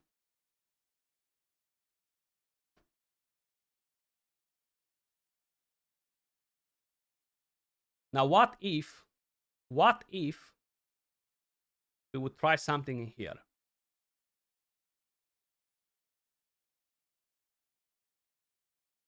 Again, not the best heroes to use melee heroes in here either, you know? And I really don't think he's gonna be nice for PvP just because he doesn't do any of the jump to the target with the lowest HP. He's not gonna jump at the back, you know? So he's gonna prioritize the tank. And I feel like the tank will control him so good. Will actually keep the Panther under control pretty good as well. Land that decrease attack on them, and they're actually in a pretty bad spot. Pretty bad spot.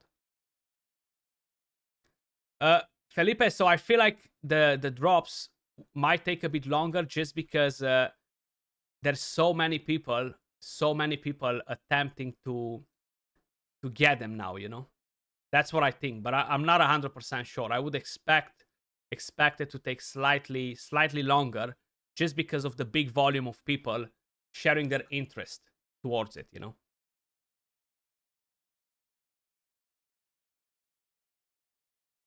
I kind of need another tank. We kind of need another tank.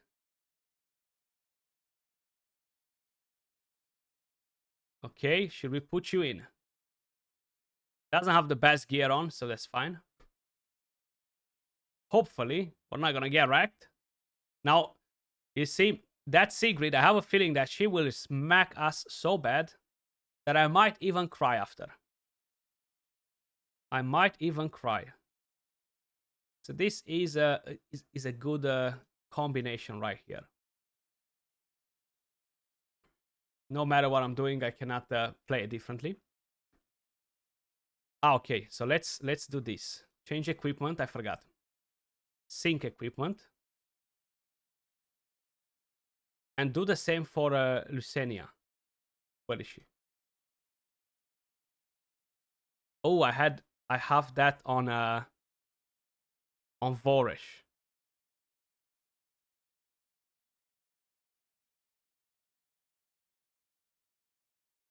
Sync anyway. Give me that frost. Give me that frost.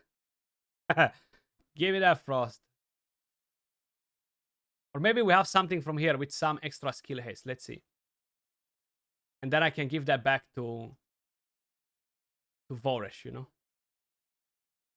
Because, yeah, we have an accuracy one. So let's actually change the Rift Hourglass to Witch's Remains. Actually, no.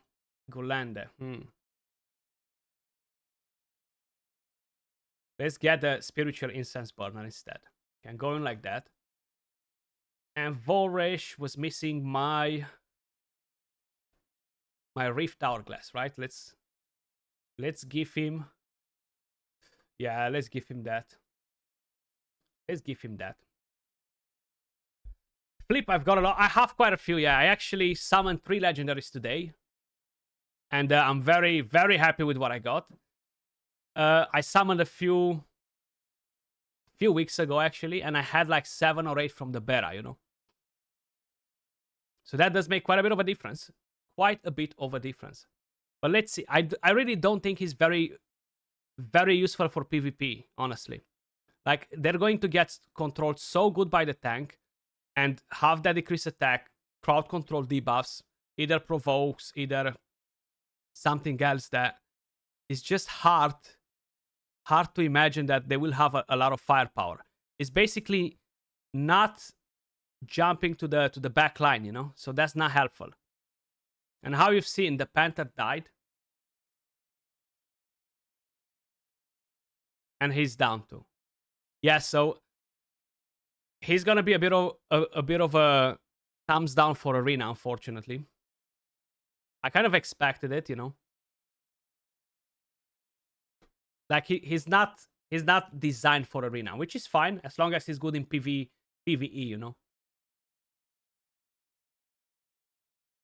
Not a problem at all.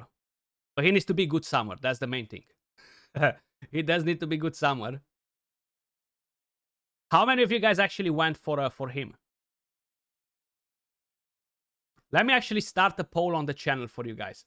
I want to see how many of you guys went for the event, for the summoning. How many of you guys are kind of like still deciding if to go for it or no? So let me just start a poll quickly. So we got clapped in here, which is fine, not the biggest issue. It happens with any team actually. It doesn't really matter who you're using. You do have a pretty high chance of getting damaged well, you know. So let's do a poll. Considering that we can still do them, manage poll. There we go.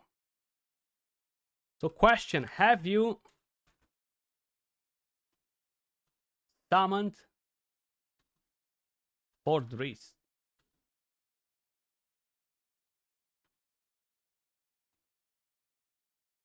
Yes. Not yet. But I will. And should we put another option? Still deciding. And no. I'm gonna keep this for 10 minutes, guys. Please feel free to put in a vote and let us know as well if you actually went for the summoning event or you haven't. I'm very curious to know what you guys did as well, you know. You had 11 gold dice. You got it on your solo gold dice after the first 10. Nice. Grats. I actually required 40 to get just the Hunter's Blades, you know. It doesn't have great reviews, so for the moment you're saving your dice. Yeah, I feel like a lot of people are in that situation. You made 9 reroll accounts since you started last week and missed 3 registration rewards. Each had the 5 compensation and sorry, the story for the tutorial, 1 epic each. I mean, it's kind of like standard for the rates, yeah. Let's just say you are not the luckiest person. You got him after 14 dice. Is nice. 11 here, awesome. Congrats, guys. That's actually really, really good, you know. Really, really good. What bosses should we try with him? So definitely not the Grave of Venom, because I feel like he's going to get destroyed there. Or should we give it a go and see? I feel like it's too dangerous, but let's go.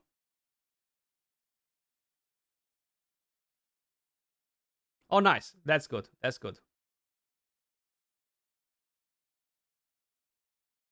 Yeah, you should try to get him on the account you stick with, yeah. It's pretty... I personally find it really hard when we're trying to play too many accounts, because it gets time consuming and we're kind of like losing focus from the main accounts, and we're kind of like spreading our energy towards all of them, and instead of focusing on one and really giving it its best, giving it its maximum, we're at a point where we're not really there, you know. So let's just see. We have a Voresh in here. He will be probably the lowest defense. I kind of want to keep one of the same tanks in here, so I will need another Frost hero to offer me some sort of a support, or not necessarily Frost. I can always go with a Necrosis, for example, just to get my elemental affinity on. But I feel like tank-wise, I should really use this bad boy. Let me just quickly make sure I'm putting the... Actually, can give him something else. We can give him the Scarab instead, since Voresh will be doing all the work here. Hopefully he has enough accuracy. He should. And I think we can get in Lysenia again, right? I will need maybe more damage, but I feel like we should be fine with the damage. And we need a good healer. to help us stay alive. There we go. So let's see how he will perform here. If he's going to stay alive. I'm a bit skeptical. I'm a bit skeptical to the game. It is harder to get than other Legos, so getting that lucky is actually very impressive. So Twitch drops repacks. Basically, you gotta make sure you're connecting the Dragonheir account that you have saved on your game to Twitch. And if you go in game at events, you're gonna have the Twitch drops on the left side, and then on the right side, roughly behind my back, at that area on the screen, you're going to have a bind account. Click on that, and it will prompt you to the official website from Twitch to bind your Dragonheir account with the Twitch account. And you're gonna have to chill in stream, watch, and every now and then you'll be noticing that you're gonna get a pop-up notification on Twitch saying that your Twitch drop is ready to be claimed, and then you will receive that in-game in your inbox. All the videos about how to clear with free-to-play champs made you kind of addicted to the game. Having the option to still clear content even without Legos is a big plus. Absolutely, man. Absolutely.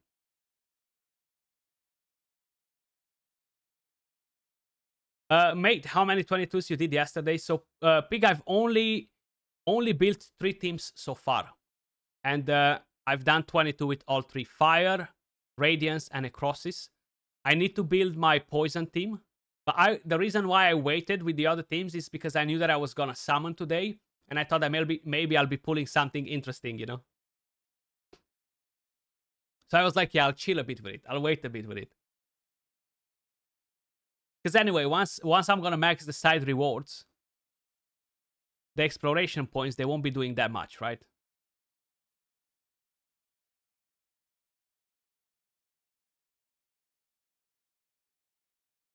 What about you? It's Goblin time on server. I'm just running one run with the boss, with him to see how much damage he deals. And it seems like he's working on this stage. I was not expecting it. And actually, I even forgot to put him on a gambler set, unfortunately.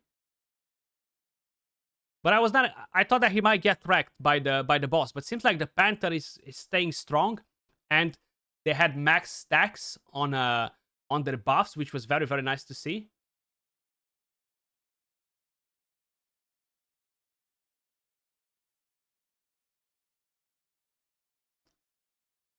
So we have 59.4% of the damage, 2.6 million. Vorish with 25% with 1.1 million. And I don't have any other damage dealers in the team, but I feel like 2.12 seconds is not too bad. You did 822s today and yesterday. Oh, damn, nice. That's a lot of grinding there. I summoned today 85 dice. 85 dice. I'm very proud of myself for being able to save them for like 3 weeks roughly. Is this game free-to-play friendly? 100% yes. If you do want to download it, you can either click on the pin comment, you can click on the banner that you see below on the stream, or of course, you can click on the link that I'm about to get for you in chat right here. And is there a chance to finish the battle pass? Yes, you can finish the battle pass as well. If you just started right now, you're still gonna have all the quests. You will be missing on the daily ones though.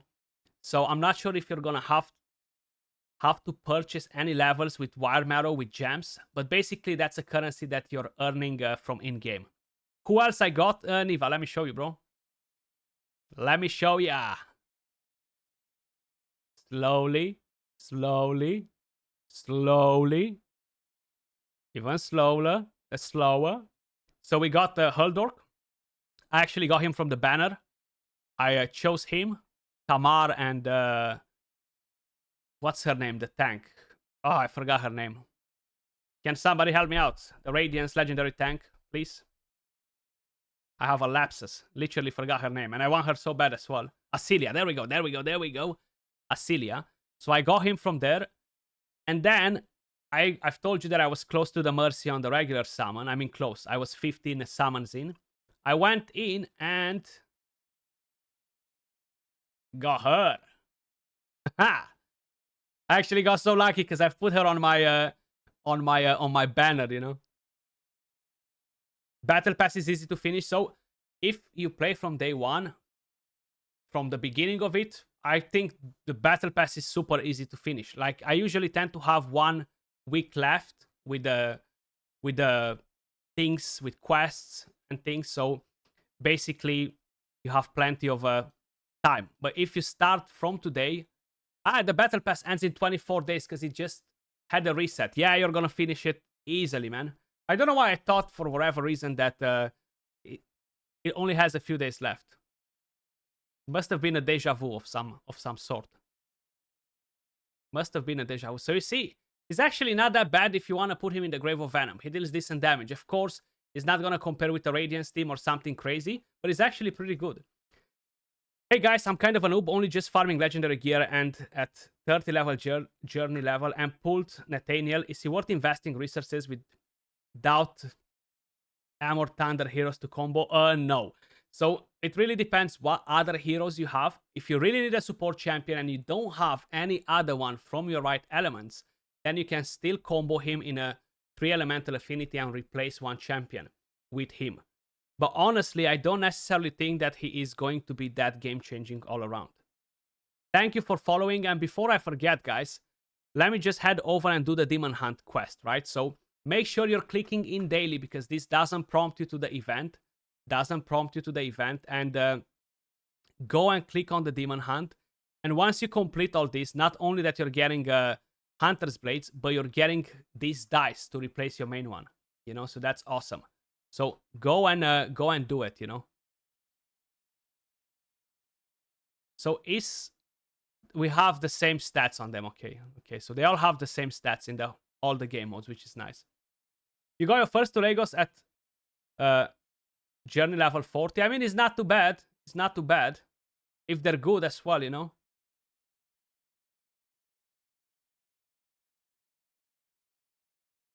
If they're good as well, definitely not bad. So we have you summoned Drist? 36% said no. 28% said yes. 19% said still deciding. And 17% said no, not yet, but I will. So that's actually pretty interesting. Quite a few people are going for the event.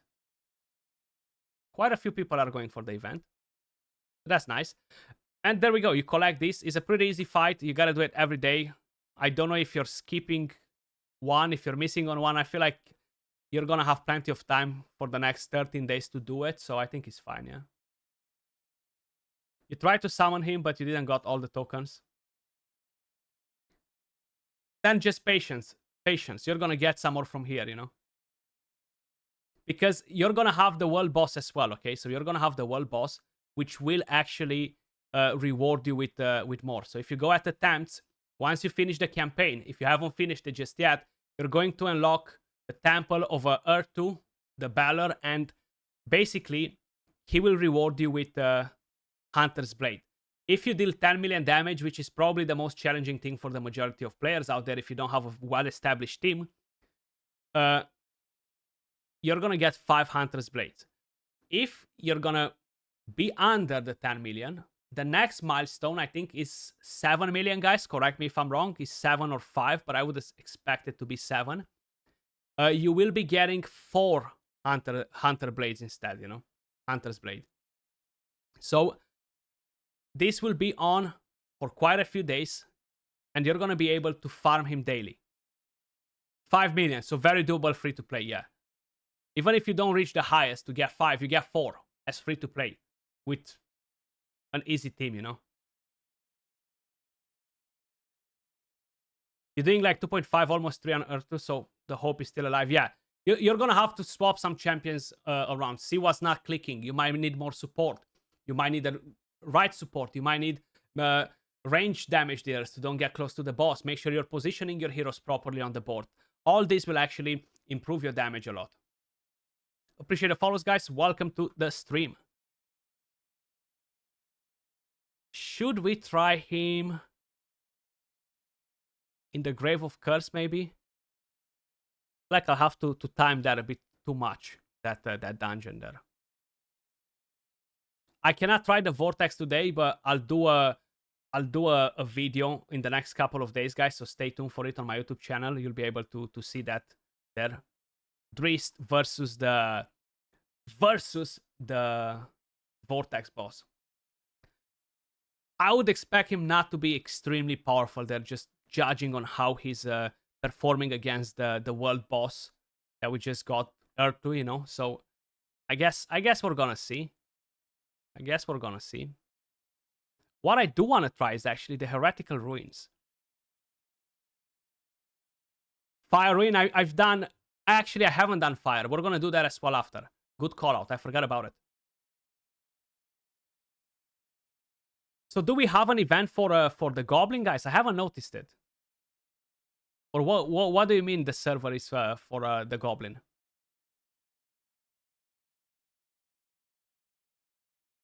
We don't have one here.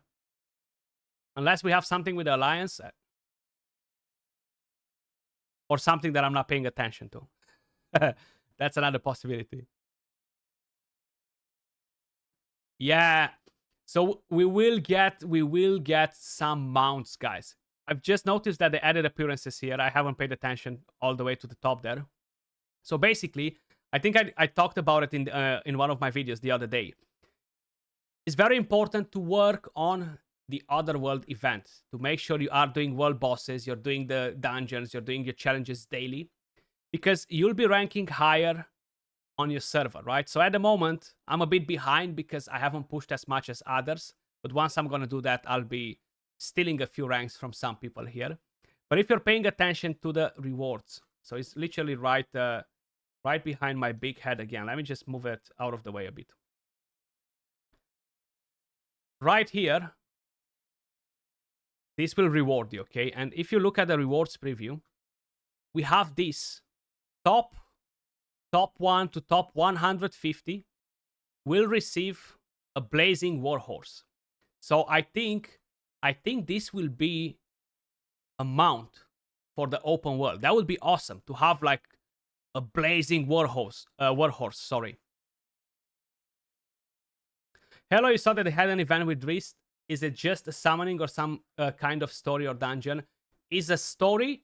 There's some challenges. Is a dungeon, which is similar with the clan boss with the temporal vortex, and is summoning. I would strongly suggest you to hold your Heliolite dice for the moment if you were planning to summon them on something else. Complete all the quests, missions, your daily fight with a new dungeon. Collect all the Hunter's Blades, and at the end, see how close you are to the 240, and consider to open the Heliolite dice to get the rest of the missing blades, and then get the Drist on your account. So if you go at the summoning event, not only that you can summon the actual hero, okay, but you have a chance to summon this Hunter's Blade, okay? The Hunter's Blade will basically allow you to purchase the hero from the top right here. You see, I have 46. That's because I already purchased the hero before. And once you purchase him, you can use him, or you can continue to collect more Hunter's Blade. You can either purchase multiple copies of the hero, or you have the option to head over to the token shop right here. Let me quickly show you. So if we go to events, you see you have the token shop, and you can purchase different goods with Hunter's Blade. You can purchase Heliolite dice, Scholar Scroll, or you can purchase an exclusive Argent Emerald dice for D4 from DND, from Dungeons and Dragons. But I would suggest you to wait with them till close to the end. This ends in 64 days, so you're gonna have plenty of time to get it done. Now I'm not sure. Maybe I missed it, and I'm actually very tempted to try that in a second. For how long is the boss in-game? Anyone noticed? Earth to the Beller. For how long we have him in-game? And at the same time, make sure you click on the Demon Hunt right here. So if you click on any of these green brackets down there, basically they will guide you to either the summoning event, either to the challenge Earth to again, which is the campaign. So you're gonna have a small campaign to do, and then you have the demon hunt, which will be a daily quest, which will reward you with more hunter's blades. So make sure you are engaging with it. If you complete all this, you're gonna get these dice for free as well. So you're gonna be able to swap your regular dice with this fancy one. On your server, was there a big chance from the ranking in comparison to before the exploration event? Big change? Not really, honestly. Not really. I mean, we still have the same sort of active people. I don't think I've noticed anything too crazy in terms of that. I'll be honest.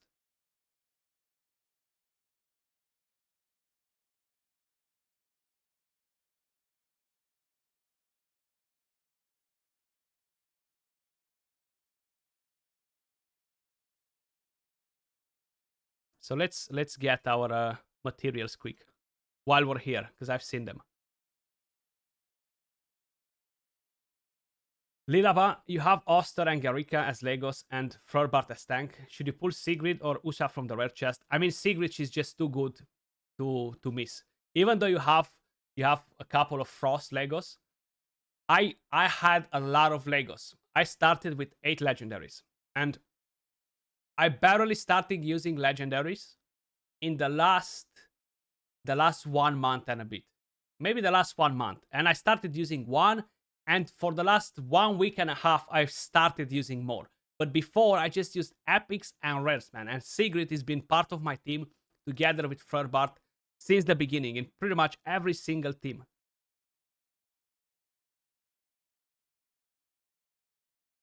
So the story starts directly at the camp. You go at the camp, and right here where Drist is, you're gonna have a different character. Engage with that character, basically. Like right here where my mouse is, you know.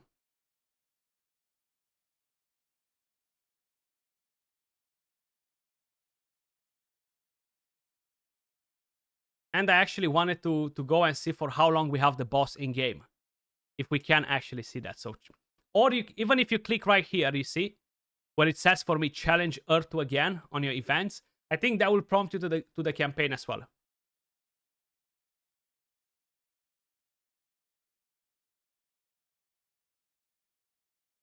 Okay, now do we know for how long he's going to be in the game? Does it say it anywhere? No. Anyone has any idea or any inside information whatsoever on how long will this boss be in the game? Very, very curious to know.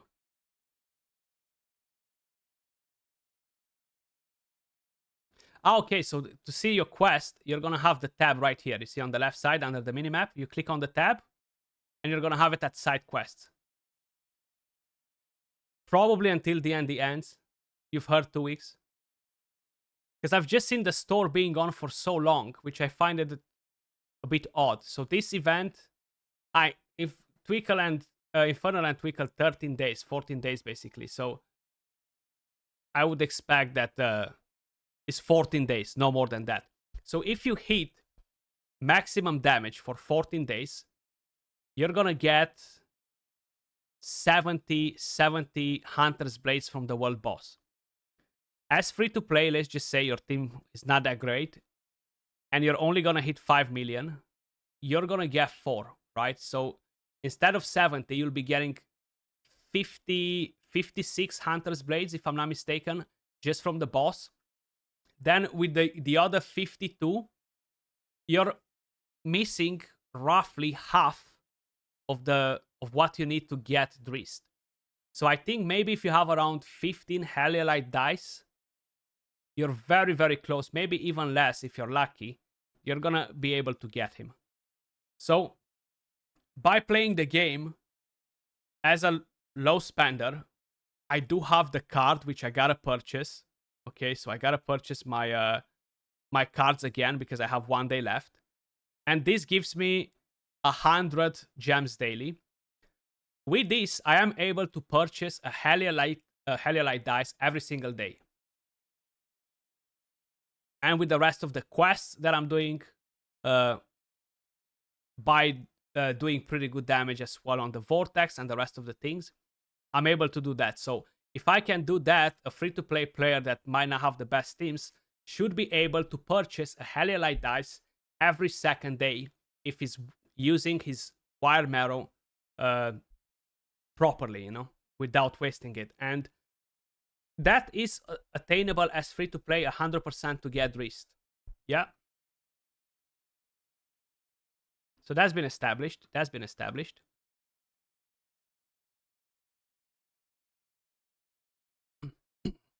Ranger, thank you for the follow. Welcome to the stream. You got it, right? Nice. So let's actually do a run on the Flame domain. How will this play out? Very, very curious to see as well. Lady of Flame Akara. He should be fairly strong here. So does Garius have any gear? More or less.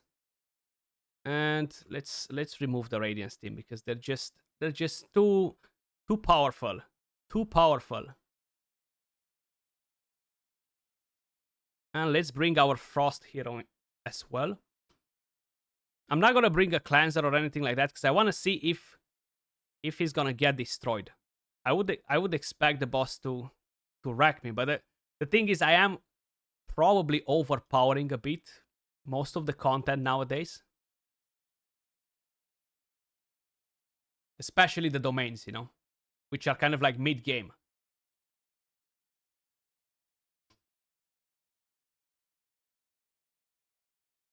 But he's definitely gonna be pretty good for the domains. Like, you cannot take that away from him.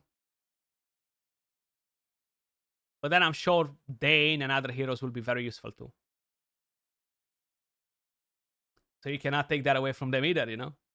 You cannot take that away from them either.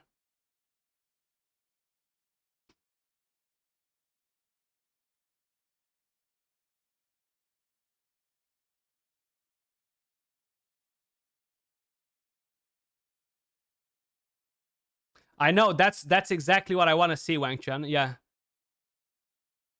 Because there are going to be three enemies there next to the boss. So the boss will detonate that HP burn, and it's going to be dangerous, you know, like the splash damage will, I feel like it will kill all three of them there just because of the splash damage, or get super close to it.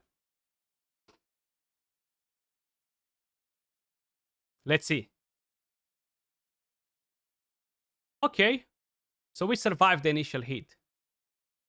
So then you just smack it. The main reason is because this boss is not at such a high level compared to others, you know.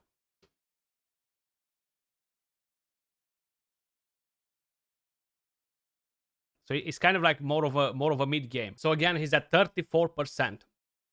Not too bad. But let's actually do some more serious bosses, you know. How did you find the Drist gameplay? For the moment, I don't think he's the strongest champion, honestly. I find him a bit underwhelming compared to other champions that I have available. This is my roster, so this is what I have available. And usually the Frost heroes are much harder to keep alive, honestly. And I don't think I'll be using him anywhere at all, okay? So I got him, I summoned him for content to show you guys what he can do and stuff. But personally, as he stands right now, I don't think I have any sort of use for him, you know? So we don't have a vault in here, but I would call him a vault keeper for the moment. For the moment. Let's go to the Heretical Ruins. So I tried him in the Grave of Venom. He survived pretty well there with my team and actually dealt a fairly decent amount of damage. I tried him on the new world boss, right? He didn't do great there, and considering that he was dealing double the damage compared to Trollgar, he actually deals like 25% to 30% less damage than Trollgar, being in the same gear, scrolled or not scrolled, you know, I kind of like took all that in consideration. And I haven't tried him on the Vortex because I've done my Vortex last night. I got 10 millions, yeah. It really depends what teams you have available, Jabsy. VV, you got a question. Let me just check your question. Do you use 5 summon heroes or do you retain the main character in your party? It's not a necessity to retain your main character in the party as long as you have better heroes. So as long as the other heroes, they bring some sort of value to your team, I would use other ones. Like I tend to use my Traveler at the moment only in the Goblin.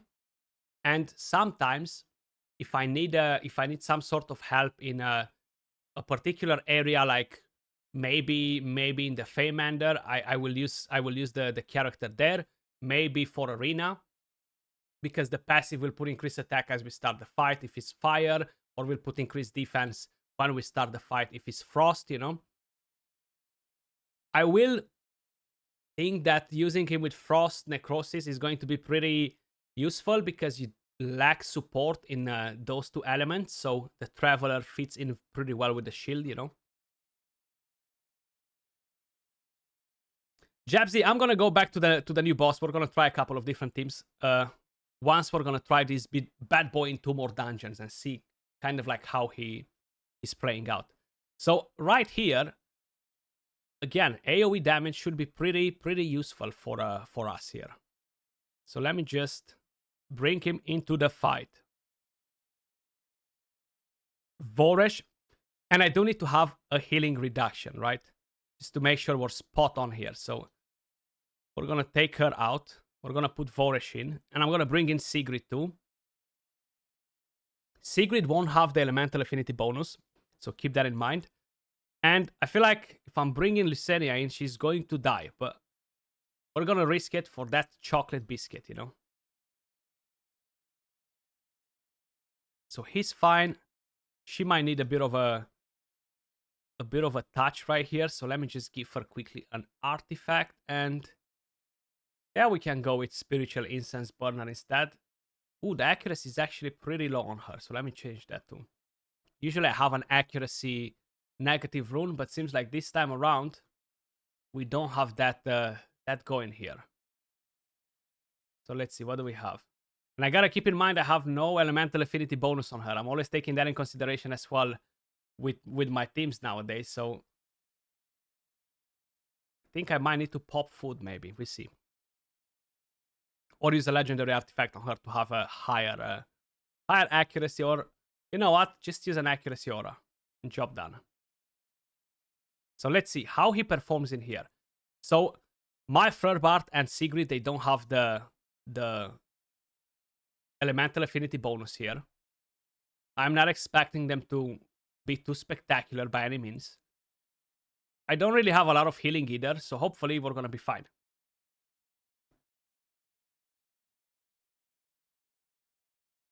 Thank you. That has been a lingering question, and I have not really seen it covered by anyone just yet. Cheers. Not a problem. My God, they both got wrecked. They both got wrecked. Because I didn't have the decreased attack, right? That's a bit of a shame. So let me just bring in another healer. I'm not gonna bring a frost hero for him because it's gonna be pretty hard to make it count. I need some sort of a healer. The Panther is still alive though. That's good. That's good. Appreciate the follows, everyone that just joined in the stream.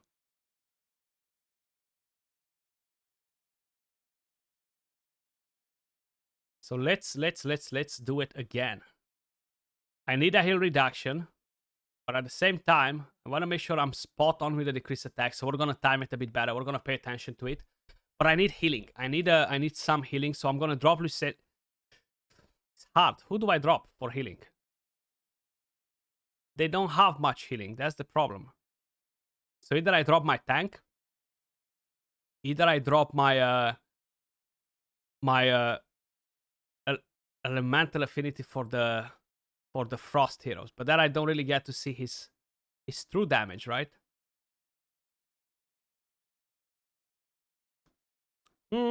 Decisions, right? Who do we drop in? Or maybe we just go without the elemental affinity bonus for him. He might get clapped. But life usually tends to be pretty hard. So let's let's go in with her. Let's go in with Catherine. And then I have no elemental affinity bonus. We go with Hexandra instead, sorry. I'm still gonna keep Lysenia in though, at least to give him the frost.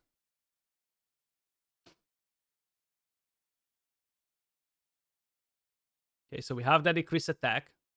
Gotta make sure I'm keeping Furbart's skill till we get towards the ultimate, because the one from Sigrid is going to expire. Okay, so we landed that. And let's see how we perform from here. At the moment, you can see his damage is not bad. Like, he's definitely very close to Sigrid's damage. But we're about to lose the Panther, and that's going to be a massive issue. I feel like the Panther is not in the healing nexus, from what I'm seeing. Okay. That's getting pretty close to get wrecked, man. Oh no. Oh no. Here we go. We lost him. We lost the Panther. So not very good against bosses like this, man. Like, not necessarily only that you don't have very good support from his elemental affinities this season, but melee heroes tend to don't be as powerful against bosses like this. And not necessarily because they don't deal damage. It's hard to keep them alive, you know? So I can always change the positioning a bit on Hexandra. So let's just do that, actually. Let's play it a bit different here. You know, we can always do this as well, which is fine.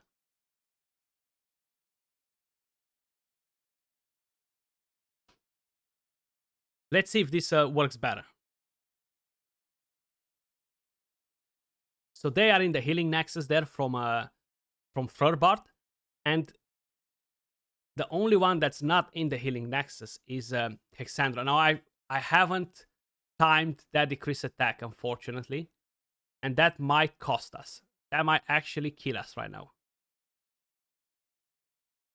Luckily, yeah, we lost one. Okay, I gotta back out and time it myself manually. Can Thorin be a good support for him? It could potentially be.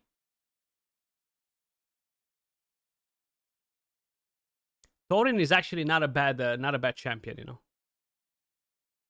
If you have him.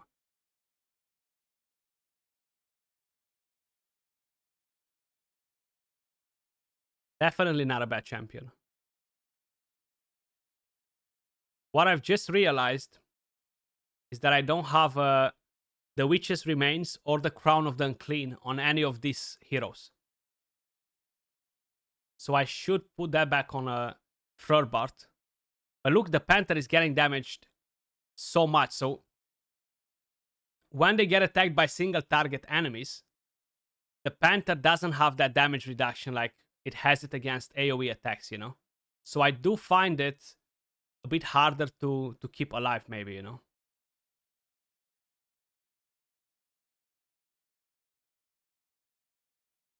Okay, so it seems like our positioning fixed most of the issue.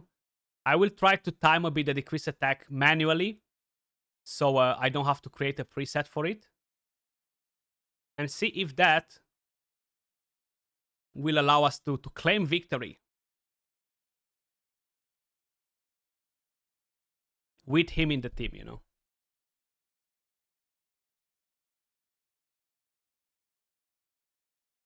So far, he's the main damage dealer, but he just got wrecked.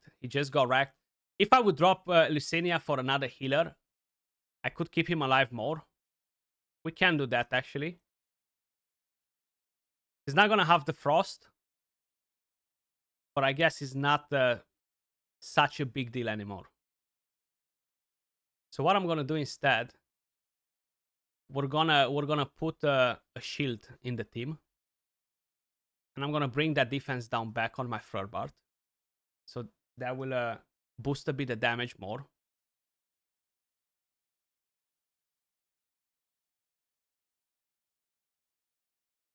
Let's crack on it again.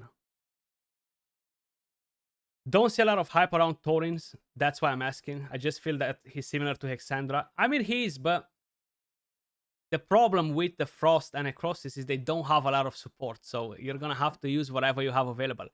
I'm using Megan, which is a rare champion, as a support for them. And I got Gulande at the beginning of the season, which was the new legendary from the Necrosis element. She does bring healing. She does bring a cleanse. She does bring a bit of damage too, here and there, a bit of crowd control, which is pretty interesting. But not a lot of healing, you know?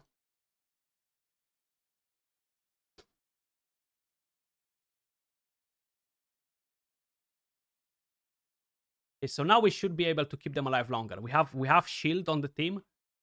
We have the healing. That ultimate does look pretty cool though. Okay. So let's make sure we're keeping that increased attack. That's basically what matters.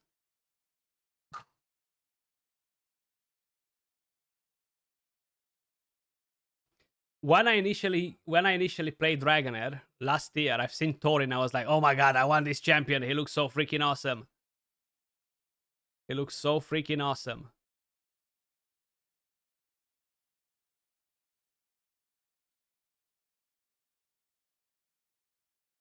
I wouldn't mind to pull him, honestly. Probably is not my most wanted hero from the game, but I wouldn't mind him, you know.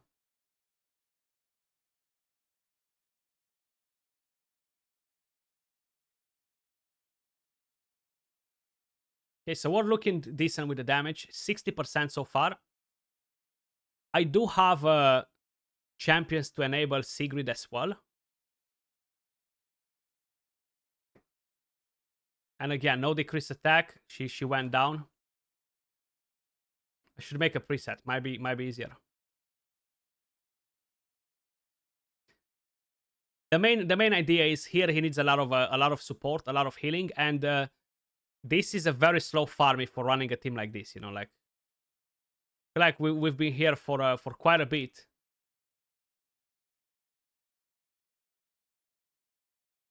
Fighting the boss, even with a full team, you know. And we barely took down before like 500k damage. Calvin, to claim you gotta click on the notification. So not in chat. Basically, on the notification. So this boss melts him.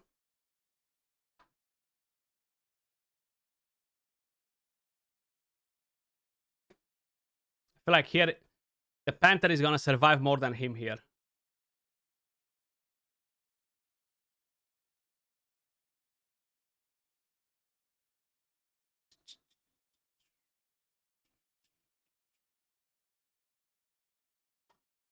Ooh, now who? I don't even have anyone to drop from here to try him in the run, actually.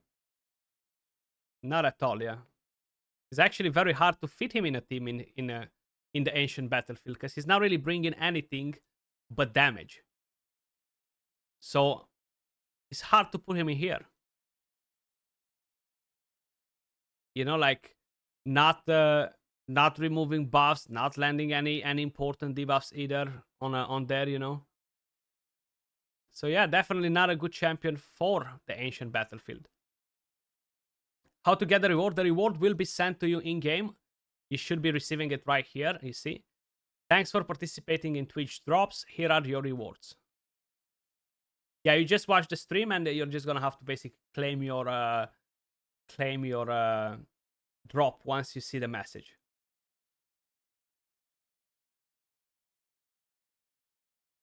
Should be fairly easy to do it.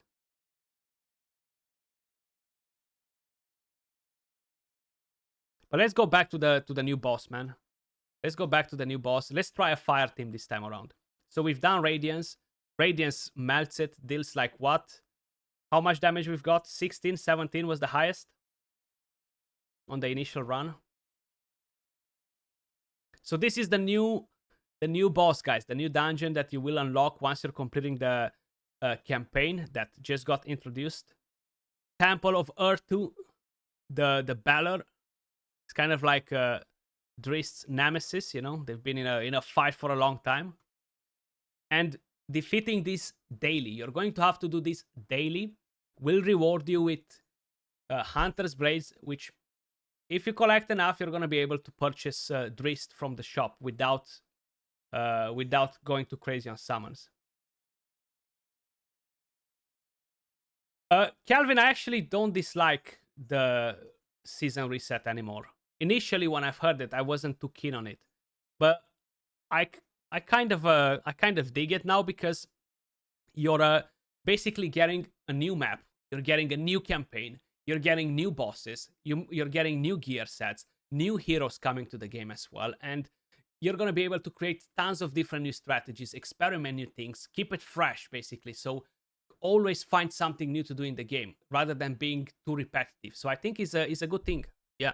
Yes, you are losing the levels on your heroes, but come on, how long it takes you to level up your heroes? Maybe you want to play more efficient next season. Maybe you learned some things this season. Next season, you're going to avoid doing some of the mistakes. You're going to have more heroes available on your account because the heroes stay there. So you're going to be able to basically start with a power up, you know. And yes, you might be missing the gear. I get you, to go from a legendary to common, but then you're quickly gonna go back. And this time around, because you know what you're doing and you have better heroes, you're gonna get to the legendary gear even faster, you know. Lord Sneakers, what's up? How you doing, bro? Joanna, what's the season reset? So if you click on the top right corner and you go at the Clepsydra event and you click on the season 1, it will basically explain you everything about it. Because I'm not at that part at the moment to show you. I think so. I think it will keep the gap closer, 100%. So this team, guys, we've tried it. Easy 10 million damage, as expected, of course.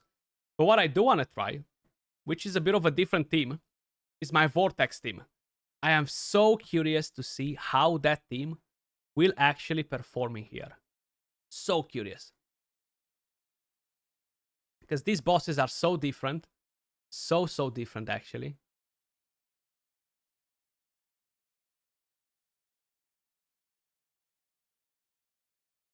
So let's give it a go and see.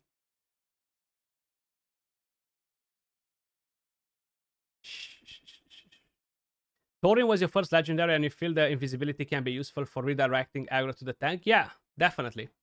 Shame that invisibility doesn't have a damage reduction generally.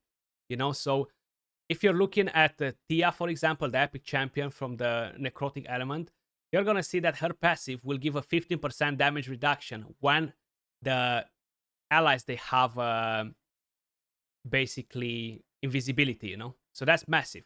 If that would be the case all the time, would be even better, you know. So curious to see how this team will perform.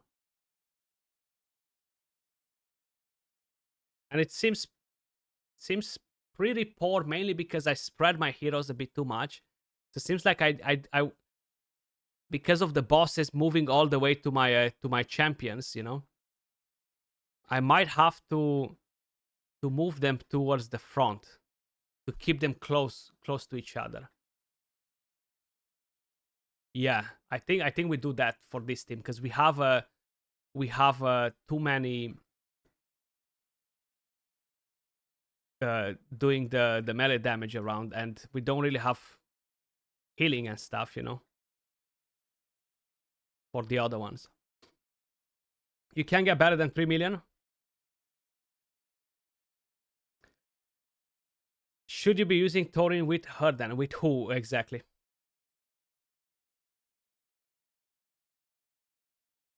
With Tia, you mean? I don't think is any reason to do that, no. Let's see.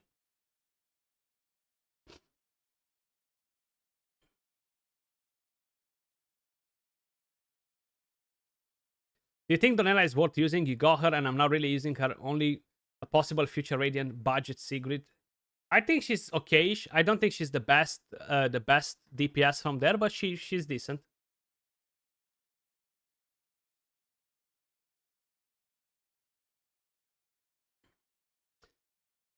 So Jepsy, what team are you running that you're only getting 3 million?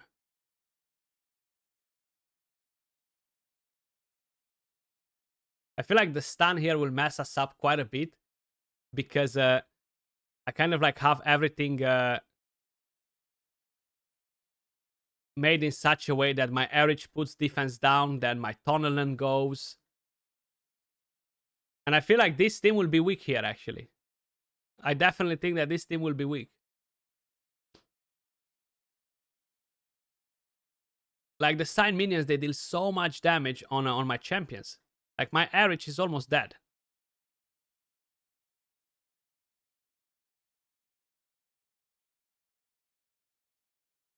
Pretty crazy. Yeah, this is not a very good team here.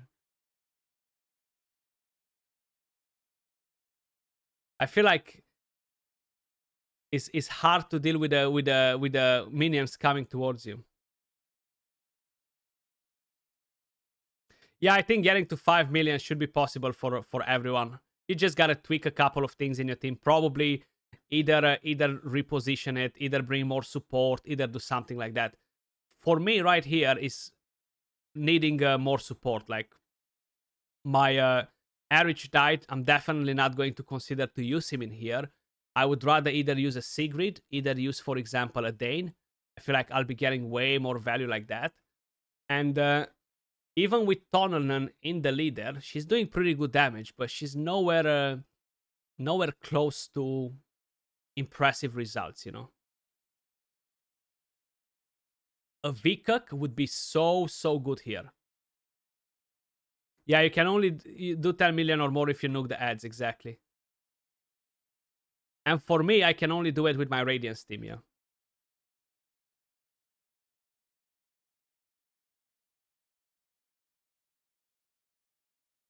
Hmm.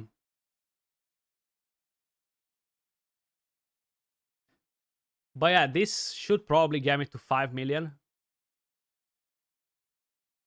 So if you have a Vikuk as a cleanser instead of a Reita would be awesome because you have a lot of debuffs on your team that will get cleansed. He will get more healing like that, you know. So definitely don't sleep on him if you're planning to do a poison fire team. And I feel like you really need some strong AoEs. Like you see, my damage is very underwhelming for this team here. Like I deal 30 million damage on the Vortex with this team. Voresh any good? Yeah, Voresh would be good in this. Yeah. But if you have the right support for him as well, you know. He's gonna cover the entire map, which is nice. I was just curious to see how my Vortex team will actually performing here, but not great, yeah. Not great.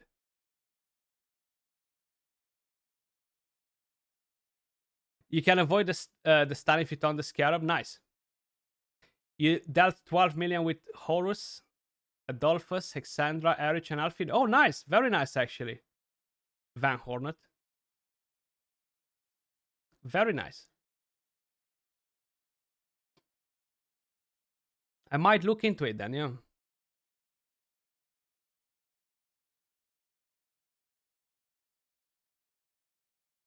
If you can build a team around Reese, he can deal a lot of damage. Yeah, it's just so hard to do it, huh?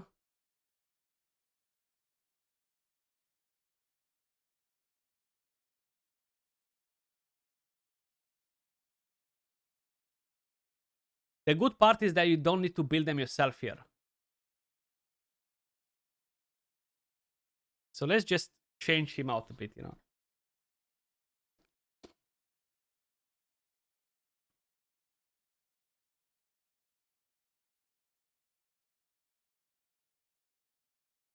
Should we keep the shield in there maybe? So this as an idea.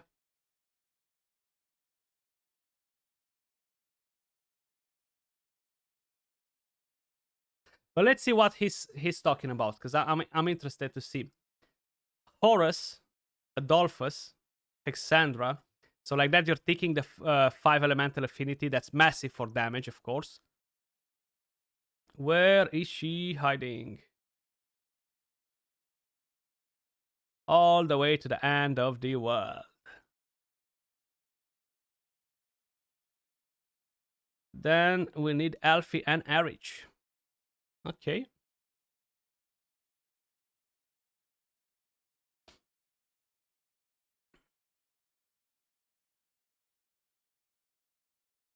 This is a bit more interesting to me, at least. Have you had anything interesting in your positioning? Japsy, I have not seen your team, but let me just try to find it.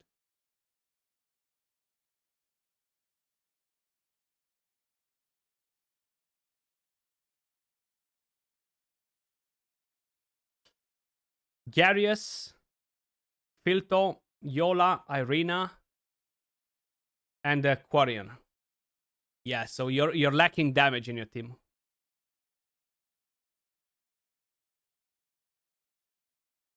Place only Horizon front, so you have more time to taunt. Got you.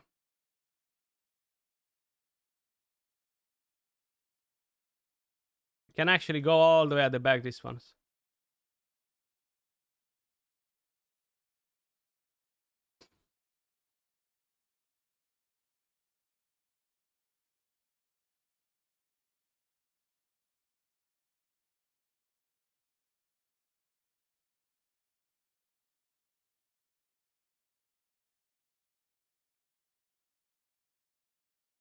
Yeah, that's actually a very good call out there with the taunt, yeah. And I think Alfie can be replaced, which is good.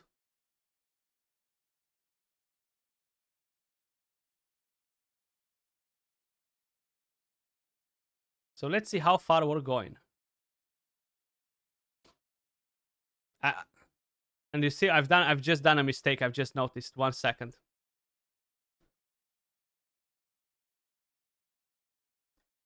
You need to manual the ultimates. Okay, got you.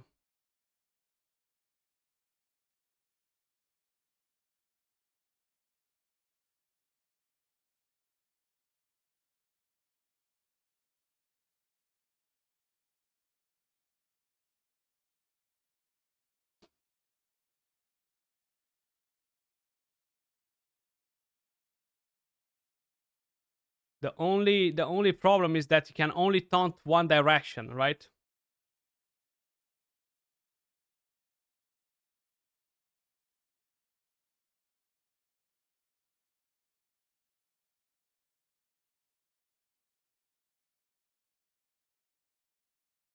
So one of them will run away.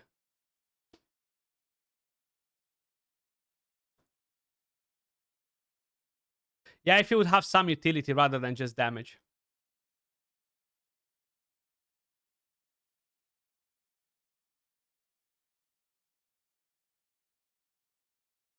Oh yeah, I can see this being played. Yeah, only the Scarum is running, so I need to target him rather than the eagle there.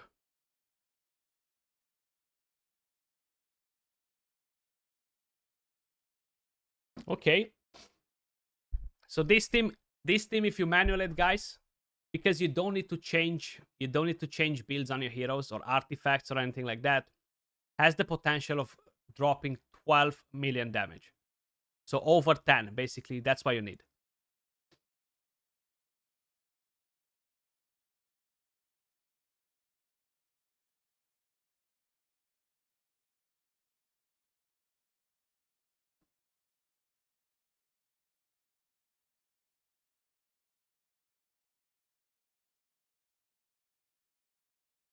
And as long as you're targeting their ultimates, you should be fine.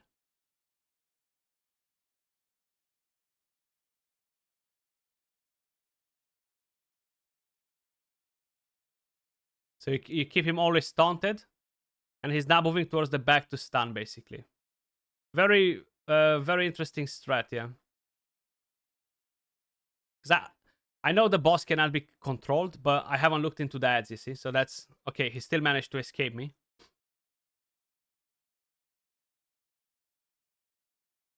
I'm very curious what changes will bring to Drist though, because I would expect them to do some sort of changes. Let me taunt him again. Come back to me. Come back to me, Scarab. He's back again. Can I reach him from there? Yeah.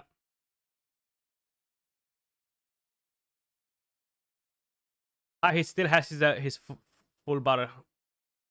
Gotcha. So we'll let him use it and we taunt him after. Huh?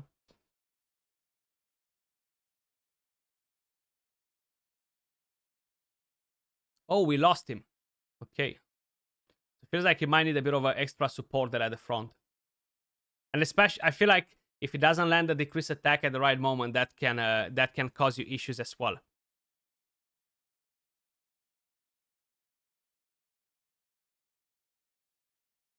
Horus, you know, I wish he would have 100% chance to land a decrease attack. Would be so good.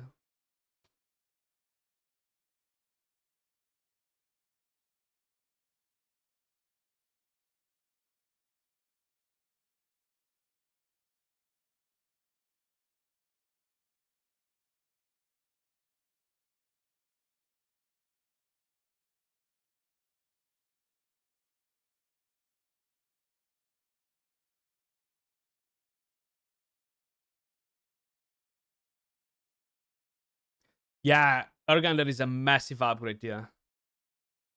My best team so far is Radiance. I can't remember, 16 or 19 million damage. I think it was 16 or something like that. Or no, it was 19, was 19, was 19. He used his ultimate, right?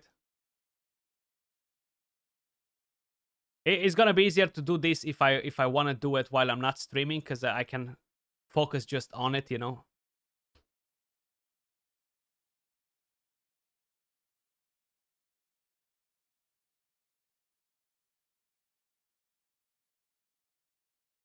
The main thing that was pretty interesting is the taunting strat for them, you know. What about your team, Ray? What's your best team? Like, yeah, Horus is getting wrecked here.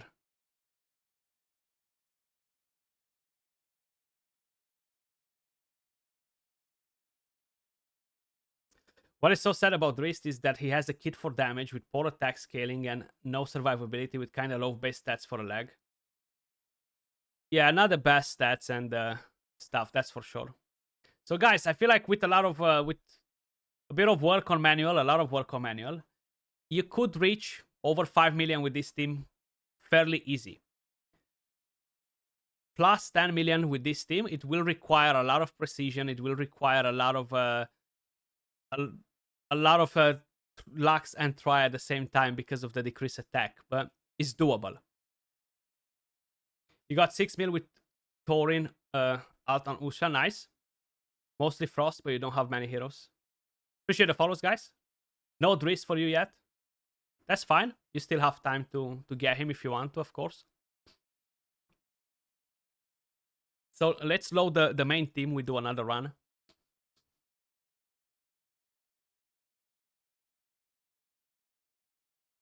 And show you how this is being played. This is just kind of like nuking everything, you know. And I have crowd controlling here too.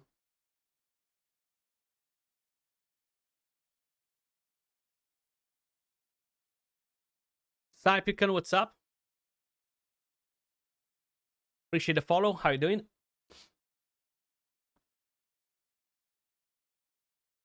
But yeah, this is just doing so much damage. Ooh, they just got that increased attack. Nasty, nasty. Garius, don't let me down.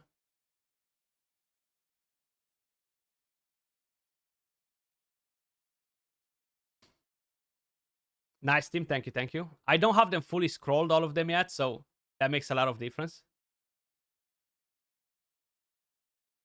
I mean, if that's all that you've got, he will have to work well with them, yeah. So he, he will have to do the job, basically, yeah. But Hubert deals a lot of damage.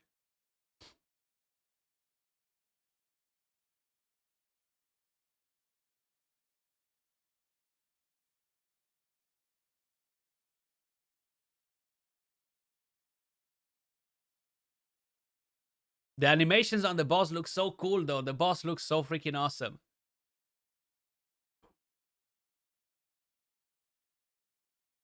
Earth to the Balor. Look at that damage. Once he's gonna start ramping up his ultimate, he's gonna go pretty crazy.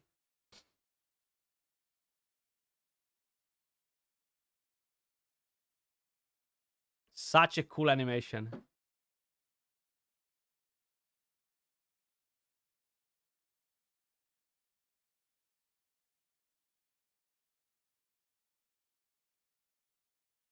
You see how he's melting the minions? They have no chance.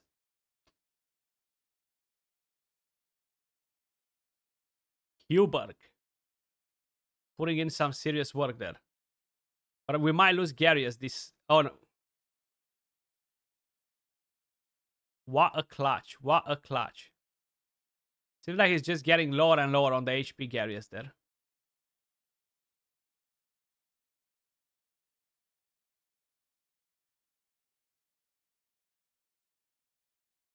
Oh, we lost Hubert too early. Okay, this was not the best run. I guess a lot of RNG will come in play too. Your team is Thorin, Sigrid, Frorbart, Voresh, and Dritz, and you get really close to 10 million. Don't know if you can improve it with your current roster. Yeah, it really depends what you have available, honestly. But what I like that they're all at level 100. You can basically play around with a lot of them. The only problem is if you don't have them scrolled, you're definitely going to notice quite a bit of a difference, you know? Quite a bit of a difference. Well, ladies and gentlemen, hope you enjoyed today's stream. And for whoever just joined in the stream right now, Dragonheir Silent Gods is collaborating with Dungeons and Dragons. We got Earth to the Balor in-game as a boss. You can defeat him every day for the next 14 days and collect riches that will allow you to get close to purchase the one and only Drist, which is a new character that joined us in Dragonheir Silent Gods. Of course, he is not alone. He's together with his good old buddy, Gwenviar, the Panther, and they have a pretty nice sort of mixture together. They do look amazing as champions, as a champion. Sorry, the design on them is cool. Just seeing him with the Panther looks really, really awesome. And this probably is one of the first event that we have in Dragonheir in collaboration with Dungeons and Dragons. We might have some more in the future. I'm not 100% sure. But at the moment, you are able to get Drist from this summoning event right here. It lasts for 13 more days, and basically you can summon your Heliolite dice and either summon the hero directly, either you can summon Hunter's Blade. Once you're gonna collect 240 Hunter's Blades, you're gonna be able to purchase Drist directly from here, and you're gonna be able to take him in for a spin. Make him your own if you wish to. Make him your main champion. At the same time, we do have a few events going on at the moment, so make sure you are paying attention to the tab. Right here, if you click on the event tab, you're gonna have the token shop where you can use your Hunter's Blade to purchase Dungeons and Dragons exclusive dice, the D4 right here, which looks pretty cool. You can purchase different goodies, of course, like Heliolite dice, Scholar Scrolls. We do have the Demon Hunt daily quests.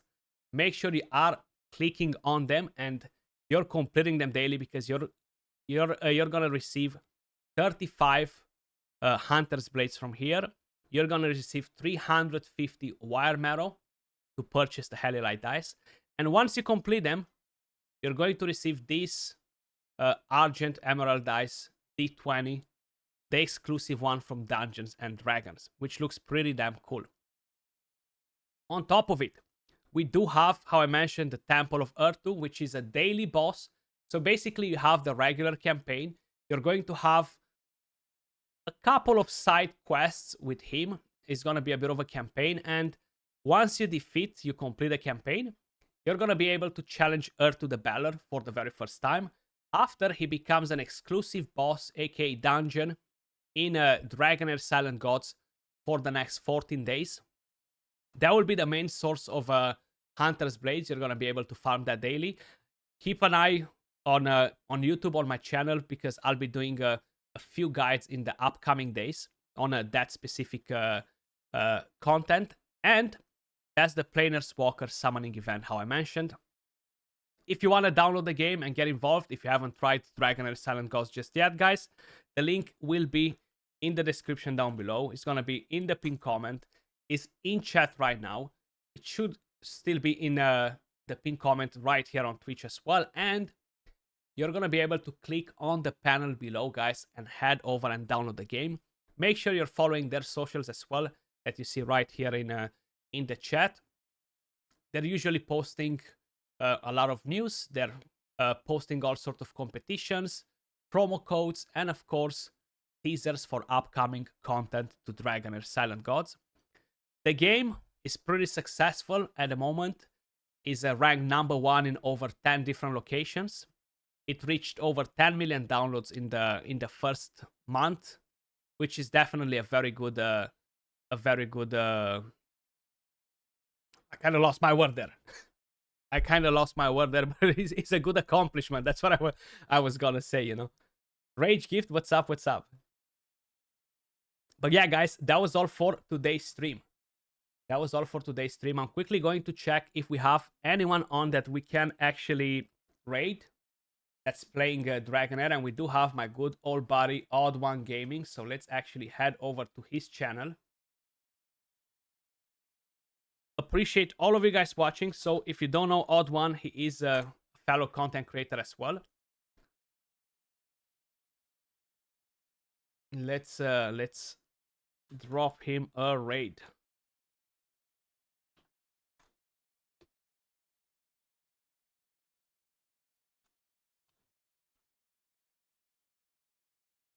I will be streaming tomorrow at some point. I'll keep you guys posted in Discord, and probably you're gonna get notified if you follow the channel. If you haven't followed the channel yet and you enjoyed the stream, make sure you click on that heart to get notified for next time when we're going live. If you haven't followed my YouTube, if you haven't subscribed to it yet, daily guides on Dragonheir Silent Gods, news, and everything else that you need to know about the game.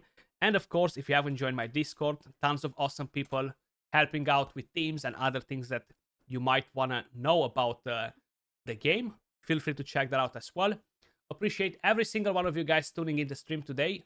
Good luck if you're summoning for Drist to get him as early as possible. And I'll see you all tomorrow, most probably 5 p.m. UTC. But stay safe and enjoy the rest of your day, evening, morning, wherever you guys are in the world. Peace.